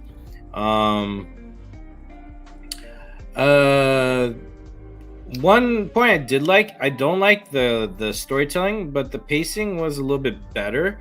Like, I found myself irritated less because they did something that was a little bit entertaining and kept me a little bit engaged. The other one is set and sound design. That stuff is on point. Like, I look at these sets and I'm jealous. I wish I could have that access to that. So pretty much the fight scene, the pacing is a little bit better. And then the aesthetics of the set design and stuff like that. I don't want to give too much credit to the villain because I think the credit just goes to the actor being a good actor. If I think the character would be more intriguing if they didn't go Sith. They did something else. Okay. You know, if you guys are like, all right, we're gonna take liberties, and then I say take freaking liberties within it. You know, own it, because they're like, oh, we're changing things, but then you're banking off of stuff that's pre-existing while you're insulting it at the same time. I'm like, you know, okay, if you guys are really gonna be like, you know, being progressive, let's see it. I think it's all shallow and just shock reasons, and anything that happens is for the sake of randomness of being shocking. And they have weak storytelling. The shocking stuff, it doesn't really, you know, it doesn't grip you. Yeah.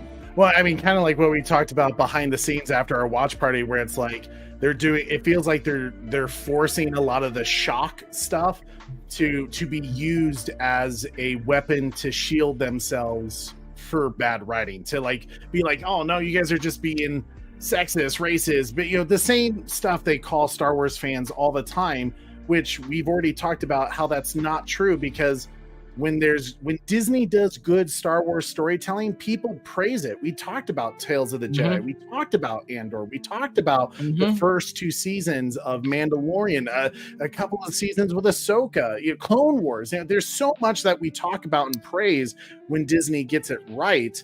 And then there's moments when they just completely miss the mark, so that it's one of those scenes where they can't keep using this excuse to defend themselves when they just have to like be brutally honest and like accept the fact that they didn't do a good job. They didn't give themselves the opportunity to succeed here. And that's I'll even argue that even anything of those, you know, problems like the what is it, the wokeness. Sure, yeah. I'm not even seeing any problem, or my problems with it is just being a weak story. Like, you know, they said this is the gayest Star Wars or whatever, then let's see that in a prideful way, proudly way, but I don't see any of that, you know? My problems isn't with the castings or the direction they say that they're going. My problems is with a really weak, lazy story to a pre-existing world. Yeah, like if you want to do that, you probably can do it cleverly, but they're not doing any of that. Again, I feel it's like lazy shock surface level stuff. Hey, watch our stuff. If you don't, you're a bad person. That's a great point, and I think to where you're kind of getting at as well is the simple fact that it's that shock value, but more importantly, to use it as the reason why people are talking about it rather than the story. Like that's the thing that's going to get them in the headlines every week with a new episode. We're like, oh my God, can you believe Star Wars Acolyte did this very controversial thing, rather than people being like, oh my God, like, did you see that fight sequence? That was amazing. That story, that big reveal of who the Sith is, it's falling flat on the story, and they're using that shock element to be the reason why people are still talking about it. It's like I said, it's the shield for bad writing to keep them relevant, which is sad. It's unfortunate. Tim's Talk says, one thing to know about the runtime of each episode, there are post credits that are several minutes long in intro, including what happened on previous episodes. Yeah, so I mean, a lot of the times it's not even 45 minutes. The last few episodes said it was 34 minutes. So if you take away all that time, it's really maybe a 28-minute show for these last two episodes, which is nuts when you think about it. Okay, let's like 4 minutes longer than a Super Sentai episode. Right? Oh, I didn't even I feel bad, guys. I'm sorry I didn't give you my score. I agree with Koj. I did feel like this was the best episode yet of the Acolyte. The sad part is it wasn't hard to do to be the best episode of the Acolyte, because the last 4 episodes have been so unrememberable, just not remarkable, just meh, and just plot holes all over the place, inconsistencies with the story, just overall bad storytelling. The highlight of this episode, where we talked about things we liked, the action sequences were some of the better stuff we've seen from Disney Star Wars when it comes to lightsaber action. Usually it's pretty slow and just not that all mesmerizing, not since Nick Gillard's stuff in Duel of Fates and Battle of the Heroes, but there were still some interesting things, like doing that force pull into the lightsaber. That was cool. The samurai tree slice, that was cool. The music, the Kylo Ren theme, they kind of reintroduced with the Knights of Ren that Tim's talked about earlier. There was a couple of things I liked about it, but once again, the story lacked greatly. There's nothing really pulling me. The only thing I'm somewhat interested in is figuring out why Kamir and Sol have this bad blood between them. What really did happen 16 years ago that sounds like the Jedi did some messed up stuff, and why May's on her mission and what is about to be revealed to us. That's so awful. But at the same time, I'm almost worried about it. I'm almost worried because once again, it's a continuation of this particular show's vision of how we are supposed to perceive the Jedi, which is they're just another tyrant, which I think is a mistake. But for that reason, I still have to give it technically the best score of the season. I think my highest score so far is, I think it's a 4.2, which if I went back to that score, I was being too kind to it, because I was thinking in my mind, they're setting this up here. It's an early episode. For that reason, I have to give it a slightly higher score. So I'm going to say a 4.5. Now, if you know how we do our show, we always, we kind of go episode by episode and score it. And then at the end of the season, when we've seen the entire story arc, the character arcs that we go on this journey, we then rescore our episodes now that we know what the intentions were with some of the choices they made per episode. So that means episodes could significantly drop, or maybe they improve. I would tell you right now, from what I've seen, a lot of my previous scores are going to drop significantly unless if they do something crazy cool that fixes all of this. But we'll see. So 4.5, just because I have to give a higher score because I think it's the best episode yet. Oracle's Clock Tower said 2.2. Red Hood Outlaw said 1.5. I think last episode he gave a 1, so it's a bit higher. 3.7 from Beyond the Night. 2 from The Butler. Rookie score, buddy, but I know why you did it. The Batman Who Laughs, 3.1. Carrie Kelly, 2.9. Joker's Wild said 4.2. 9 Lives in Hell here said 2.5. Crazy Craig Rowan said 2.9. Okay. 3.4. 2.7 for King Donkey Kong. Take It or Leave It said 2 out of 10. Okay, so he's feeling the same way. So episode 5 in actuality was only 27 minutes long. Okay, I see what you're saying. Hey, Tim, what would you score this episode? I haven't seen your breakdown yet for this particular one. In fact, I don't know. Best out of 10. Or do you normally do it on Friday, Tim? I can't recall. Trevor H says 2.3. Okay. Atomic Kaiju says 3. 4.1 for Red Robin. Yum. Dean Classified says 4.5 for the fight scene. Oh, so you and I agreed. Okay, interesting. That's funny. 2.8 from Bat Fanatic. 1 from Restore to Snyderverse Guy. -6. Was Corey a -10 last round? It was high. It was low. Corey just really hates this show, which is fine. Like I said, to each their own to how they feel about it. If you're watching this, if you're part of the replay crew that's watching it after our live stream, and you love this show, you thought episode 5 was like the greatest scene since sliced bread, then tell us why. Like, maybe you'll help change our mind. I always say, like, if you have like some really good points about why you're enjoying the show, tell us, because maybe I'm not looking at it in a different way. Like, I'm clearly having my own opinion, and I don't expect you guys to share my opinion, but I feel like, me being a Star Wars fan, this is a show that I'm not going to go back to ever when it's done. Take It or Leave It says, broadly blaming critical feedback on being sexist, bigot, racist, etc. ensures that the studio will not resolve the actual problems like poor writing, short episodes, etc. Take It or Leave It, dude. Spot on, man. And like, what a great way to put it. Seriously, like, it's just, that is good. Because we see that in real life stuff too, when they blame something else instead of addressing the problem, is to allow the problem to continue.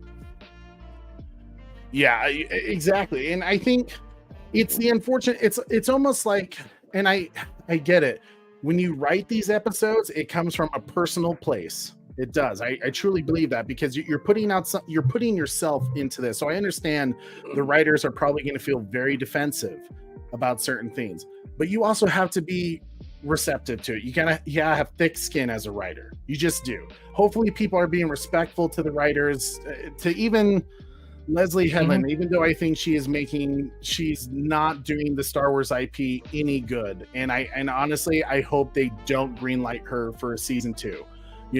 If they do greenlight a season 2, they need someone else involved. They need to get her out, and like, let's just say maybe she surprises us like Dave Filoni did with Ahsoka. And I'm not talking about the Ahsoka show. I'm talking about Ahsoka as a character where we all hated her, and then towards the end of Clone Wars, she was like the coolest Jedi ever. Maybe Leslie Headland is so far ahead, and I'm really giving her the benefit of the doubt on that like she has just something planned so crazy cool that I go, holy hell, she had us going, man. I hated this show for the first half, and now the second half is gonna be dope as hell.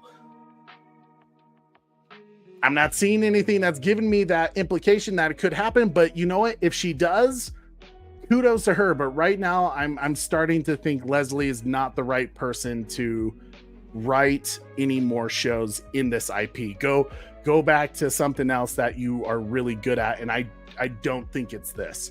I don't think it's Star Wars, and there's nothing wrong with that. Like, some people, they do it as a job and they don't actually love the IP. I'm starting to get the sense she doesn't love the IP. would be a 5 if it didn't retcon and made by a trash creator, so it went from -10 to a -6. Okay. Oh yeah, so it did get better. Yeah. So take it or leave it says doesn't mean some people aren't bad faith critics who are being sexy. Yeah, always bad apples, right? Like we talked about, but they can broadly apply to all critical opinions. Yeah, they use it as that shield, right? That we were talking about earlier. They use it as a way to defend themselves when they know it's bad writing. And I wish they wouldn't. I wish sometimes they would just say like, hey, we tried something different. We tried to make something very complex and it didn't work. It didn't vibe with the fans. It's okay to say that sometimes, that like we tried something and it just didn't work, you know? Yeah, I agree with the 4.5. This was the best episode purely on the action and the entertainment value, and willing to take risks on killing off many characters brutally. You know, and I heard a lot of people say that, where like how it was so surprising that they killed the Jedi. And I was like, that's an interesting take. I'm surprised that people thought it was surprising that they killed Jedi, because it was clear that they were going to have to kill some Jedi because of the Sith issue, that they haven't been around for a millennium.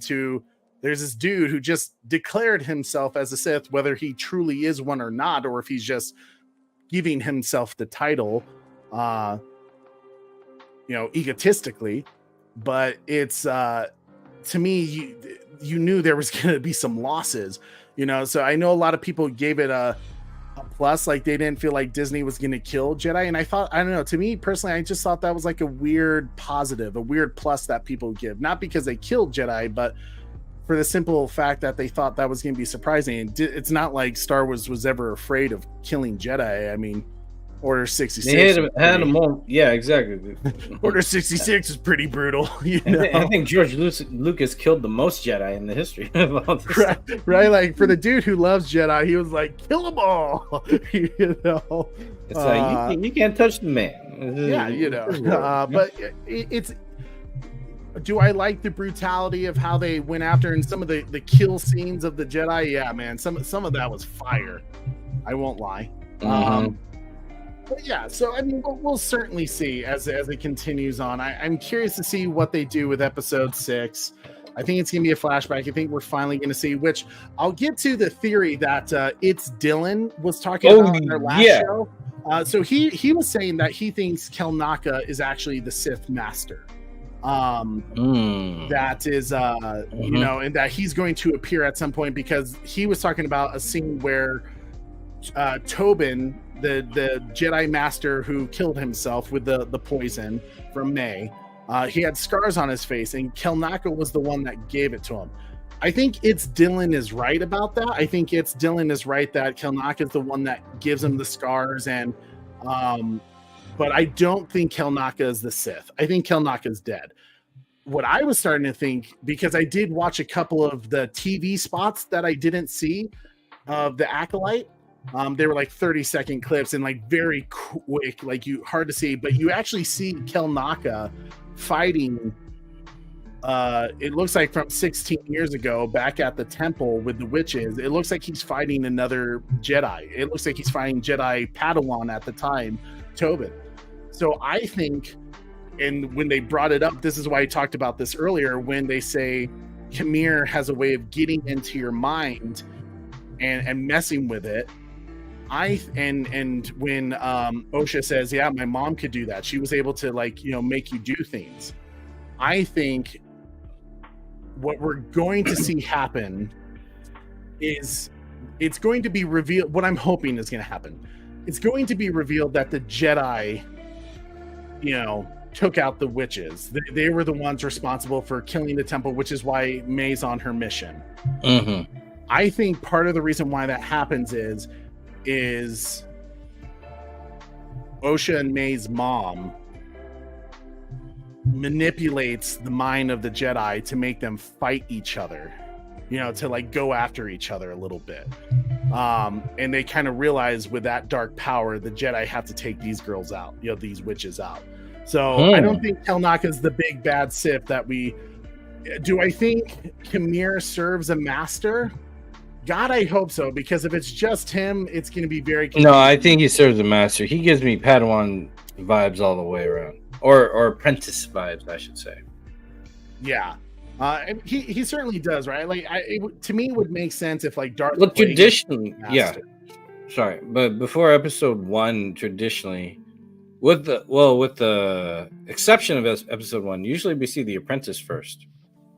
I think we saw Vader before the emperor. So just off of that, but then again, are they even honoring anything? So I don't know. He just seems apprentice vibes. He can't be the big bad. Again, I think that's kind of weak if he is the big bad. To me, it makes it interesting. Like I almost, if he was the big bad, wouldn't his lightsaber be red? You know, I mean, it doesn't look like he had a separate saber, and most Sith don't like change to a different saber when they become evil. You know, they just change out the kyber crystal and make it bleed, right, to make it the red. So like it would make sense. To be fair, Anakin, when he went to dark side, he still used his blue. Yeah, right. So I don't know. Well, I mean, he does get a new lightsaber when he's Darth Vader because Obi-Wan takes it from him to give to. I kind of wish he went red. Wouldn't that be cool though? Yeah, I mean, it would at some point. But let's see here. Yeah, it's just story-wise. So Torben with the witches messed with his mind. His eyes turned black. That came off to me as Tony Stark moment, like Wanda did to Tony, putting in the visions in his head. Yeah, it could be something like that. I just see that at some point, like in a way, the witch's greatest weapon would be to make the Jedis fight each other and kind of get into this chaotic battle, which is why it would explain why Helnaka in the trailer is the one scratching up Torben's face. But I don't know. We'll see. I don't believe he's the big bad, though. There could be. I hope there is a big bad out there that's not Khmer. Because I feel they would show him more, wouldn't they, if he was the big bad? Maybe. I mean, I don't know. We'll have to see. Hopefully, to have this. But then again, they're not doing a good job, anyways. And it fell flat. You know, I don't know. It just seems weird. Episode 4 was the worst for you. Okay, gotcha. On second thought, I think you're probably right. In my opinion, that was such an absurd episode between the Lord of the Rings walk. You know, when they're walking through the yeah, with the episode 4. Yeah, and see, that was like one of the reasons, like, oh, that's a cool shot. That was clearly inspired by Lord of the Rings. The rest of it was bad, though. Wookiee Jedi killed off screen. Yeah, lame. They have a lot of big pivotal things happening off screen. They do, and I've heard from the writers, they say because of budgetary reasons, and that's where I go, like, well, where the hell did $180 million go? Like, who are you paying that much? Like, we didn't have enough. Oh, yeah, that's what irks me, because I swear, I think they're using this money to change it as much as possible, because that's expensive to make changes along the way, because it feels very rushed. It feels very changed. Because even some of the shots with Jecki and Osha, yeah, some of those felt like there was no emotion. It was like last minute. I don't know where they were coming off of a scene before or prior. Even when they were talking, like, you know, I woke up that bug and it wouldn't have died if I didn't touch it. You know, and it's like, you know, life is about, you know, it was so like, we didn't get the vibe that they're walking for a while, or that there's their goal has such great stakes. It's just the emotional roller coaster, just kind of like flat, random, flat. I can't. There's no feeling. That bothers me. Yeah, I agree. That could be a sign of last minute changes, and that's expensive to do last minute changes. That's a good point. Yeah, $180 million for this trash. Just a overall disappointing show. They just feel too unauthentic. Okay, their relationship is so weak. Yeah, the fact that they're the main characters and you're not there's not really rooting for any of them. They're really just kind of I don't want to say annoying, because they're not annoying, other than the simple fact that you're just kind of like, you just don't know what to expect from them. Like, you're not rooting for them because they don't have any morals. They don't have a moral code that's keeping them on the same mission. You know, they're changing every 5 minutes to what they want to do, and they're complete opposites of each other, of like what they're trying to do, and they'll flip 180 to something that doesn't make sense of how they got there so quickly. And I think that comes with the runtime and the bad writing, and honestly maybe in some of the bad video editing that they're doing with this, because there's a lot of cutscenes that just don't feel natural. It doesn't feel like progressive storytelling in terms of just smooth and like just good storytelling. But Koj, my man, what do you got coming up on your show? I know we got a cool watch party to do, my man. Yeah, that's what I'm looking forward to. I've been so busy, I can't do a lot of other stuff that I usually do. Try and get back in the swing of things.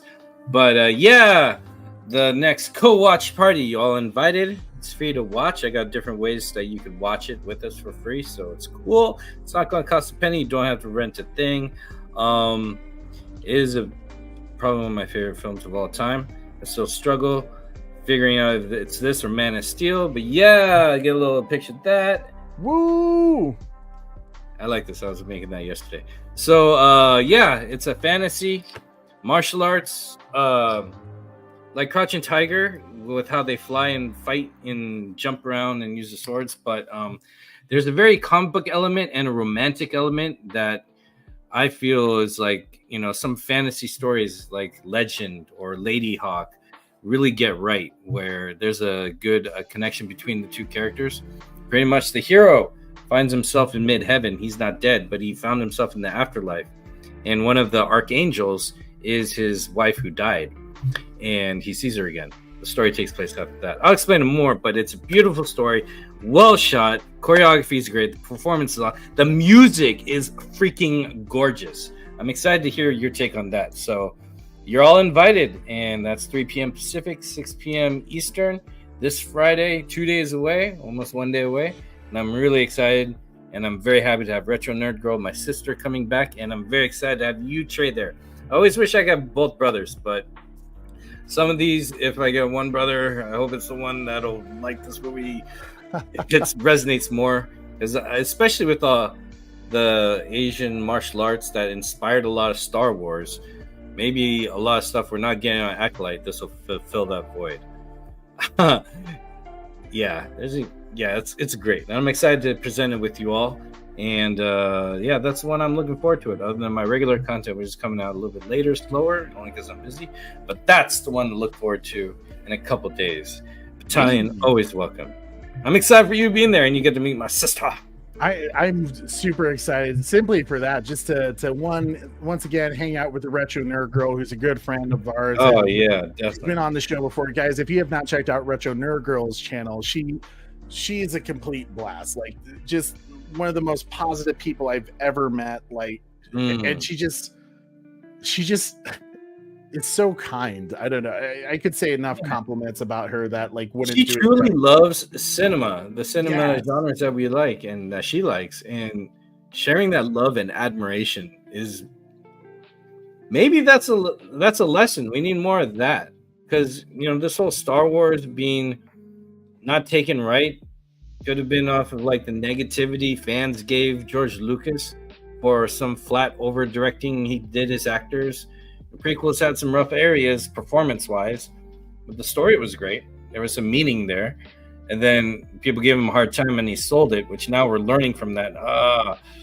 You should have been there. So maybe this whole Star Wars up and down with creative bad decisions, maybe something we could all learn to have more constructive criticism, more appreciation, more better conduct, and not be toxic when we see one little thing we don't like. You know, otherwise... here we are, Acolyte. Yeah, right. I do like what Tigger Rubin says here. He says, I'd prefer them spend $15 million for a series with just a Jedi interrogating a Sith apprentice to find the Sith Lord. One location, a la The Dark Knight. Yeah, kind of the Joker Batman scene. Yeah, dude. Yeah, I mean, that would be kind of interesting storytelling to have kind of just started out with, you know, maybe Soul or even Yord kind of interrogating May or Osha, and maybe make it confusing. Maybe tell us. I even kind of said that with like the first episode where there was this really cool kind of storytelling tool they were using where you didn't quite know if Osha was actually May. and it was just a different alias they were going by. And the fact that they revealed it so quick that she has a twin sister that they believe died long ago that reappeared, it was kind of like, oh man, they could have made it a real thriller, like a real manipulation of like, is it her? Is she the Acolyte? Do they not realize they're hanging out with the assassin? I feel like that would have been a better storytelling tool. But once again, it felt like, what if they treated it more like a noir and didn't show us so much of the backstory and use that more of like brief, flashbacks?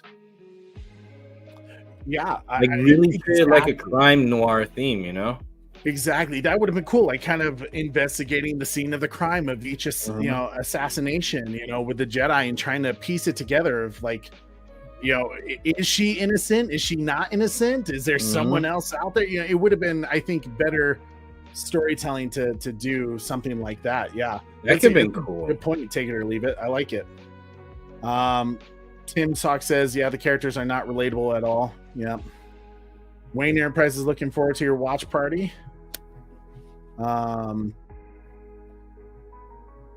Everyone's showing love to Retro. Yeah, we love Retro. She's amazing. We'll definitely have her on the show again, without question. Meanwhile, she's killing it with her Gargoyle series with Mama Bear. Right. Meanwhile, positive note: HOTD is good. What is HOTD? House of Dragons? House of the Dragons? Is that what it's called? Yeah, House of the Dragon, I think. Is it House of Dragons? I always thought it was House of Dragons. I think House of the Dragon? Maybe? I don't know.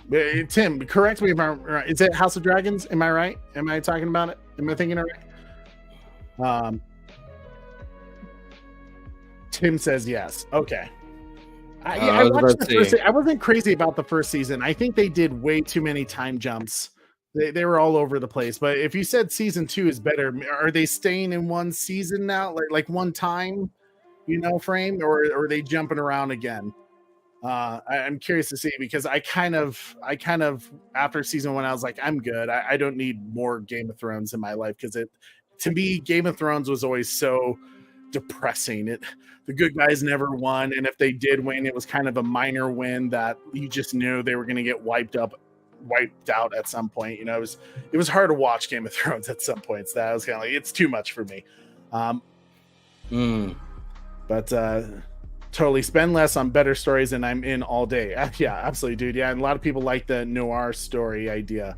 I agree with that. Integrity says Retro is a class act. Yeah, man. We'll definitely have her on the show again. But hey, if you are a big Star Wars fan and you want to see maybe other content or videos that's not Acolyte, don't worry, we got you covered. We have a lot of Star Wars content that you can check out our playlist on the Bat channel, where we talk about theories of like what the Empire maybe would have been like if Anakin took over. We talk about different breakdowns of the Mandalorian, Obi-Wan. There's so much other Star Wars content that you could check out that's not Acolyte. If you're a big Star Wars fan, you just want to find something else. That's just a little plug from the Bat channel. Show some love, guys. And as always, it helps us out so much, guys, when you smash that like, you share this video, subscribe if you haven't already. Help us get to 10K. That is our goal here on the Bat channel, because once we hit 10K, we can start doing donation streams again, and I really want to get back to doing that. I really loved doing the charity streams for raising money for American Foundation for Suicide Prevention, for Feeding America. I would love to do some other ones. But it was tough with YouTube taking 40% of the super chats you guys were raising money and then having to cover that cost and then add our own donations. Yeah. So I just put links now under. Right, I know that I was kind of thinking maybe that's how we'll have to do it in the future. But the hard part is it's just hard to track how it much is, money but at least we're trying, True. Yeah. I mean, nonetheless, we always say we try to get if you guys put in the $1, we always like to cover the cost so that your entire $1 goes there rather than 60 cents of it. But that's why Super Bro Corey and I really want to hit 10K, is simply to get the perk again from YouTube to do donation streams to raise money for some cool charities and do those fun stuff again. But guys, we appreciate you. We love you. be nice to people out there. Be kind. Obviously, this Tuesday, again, we are going to do our watch party and reaction of episode 6 of the Acolyte. So make sure you check that out. You set your reminders for that. Set your reminders for Friday night with Kojade for the watch party. We're gonna have a damn good time over there. I'm excited. I'm really excited for that one, dude. I can't wait. But, I'm excited. You're excited. Hey, we love you guys. Be nice to each other. And I think to end the night, we just have to do this nice little message from Super Bro Corey to end the day. But we just want to say we love you guys. And here we go. The Jedi lied. The Jedi lied, ladies and gentlemen. Have a good night. Delta Squad, form up. Impossible. The Sith have been extinct for a millennium. What? Impossible. The Sith have been extinct for a millennium. Liar!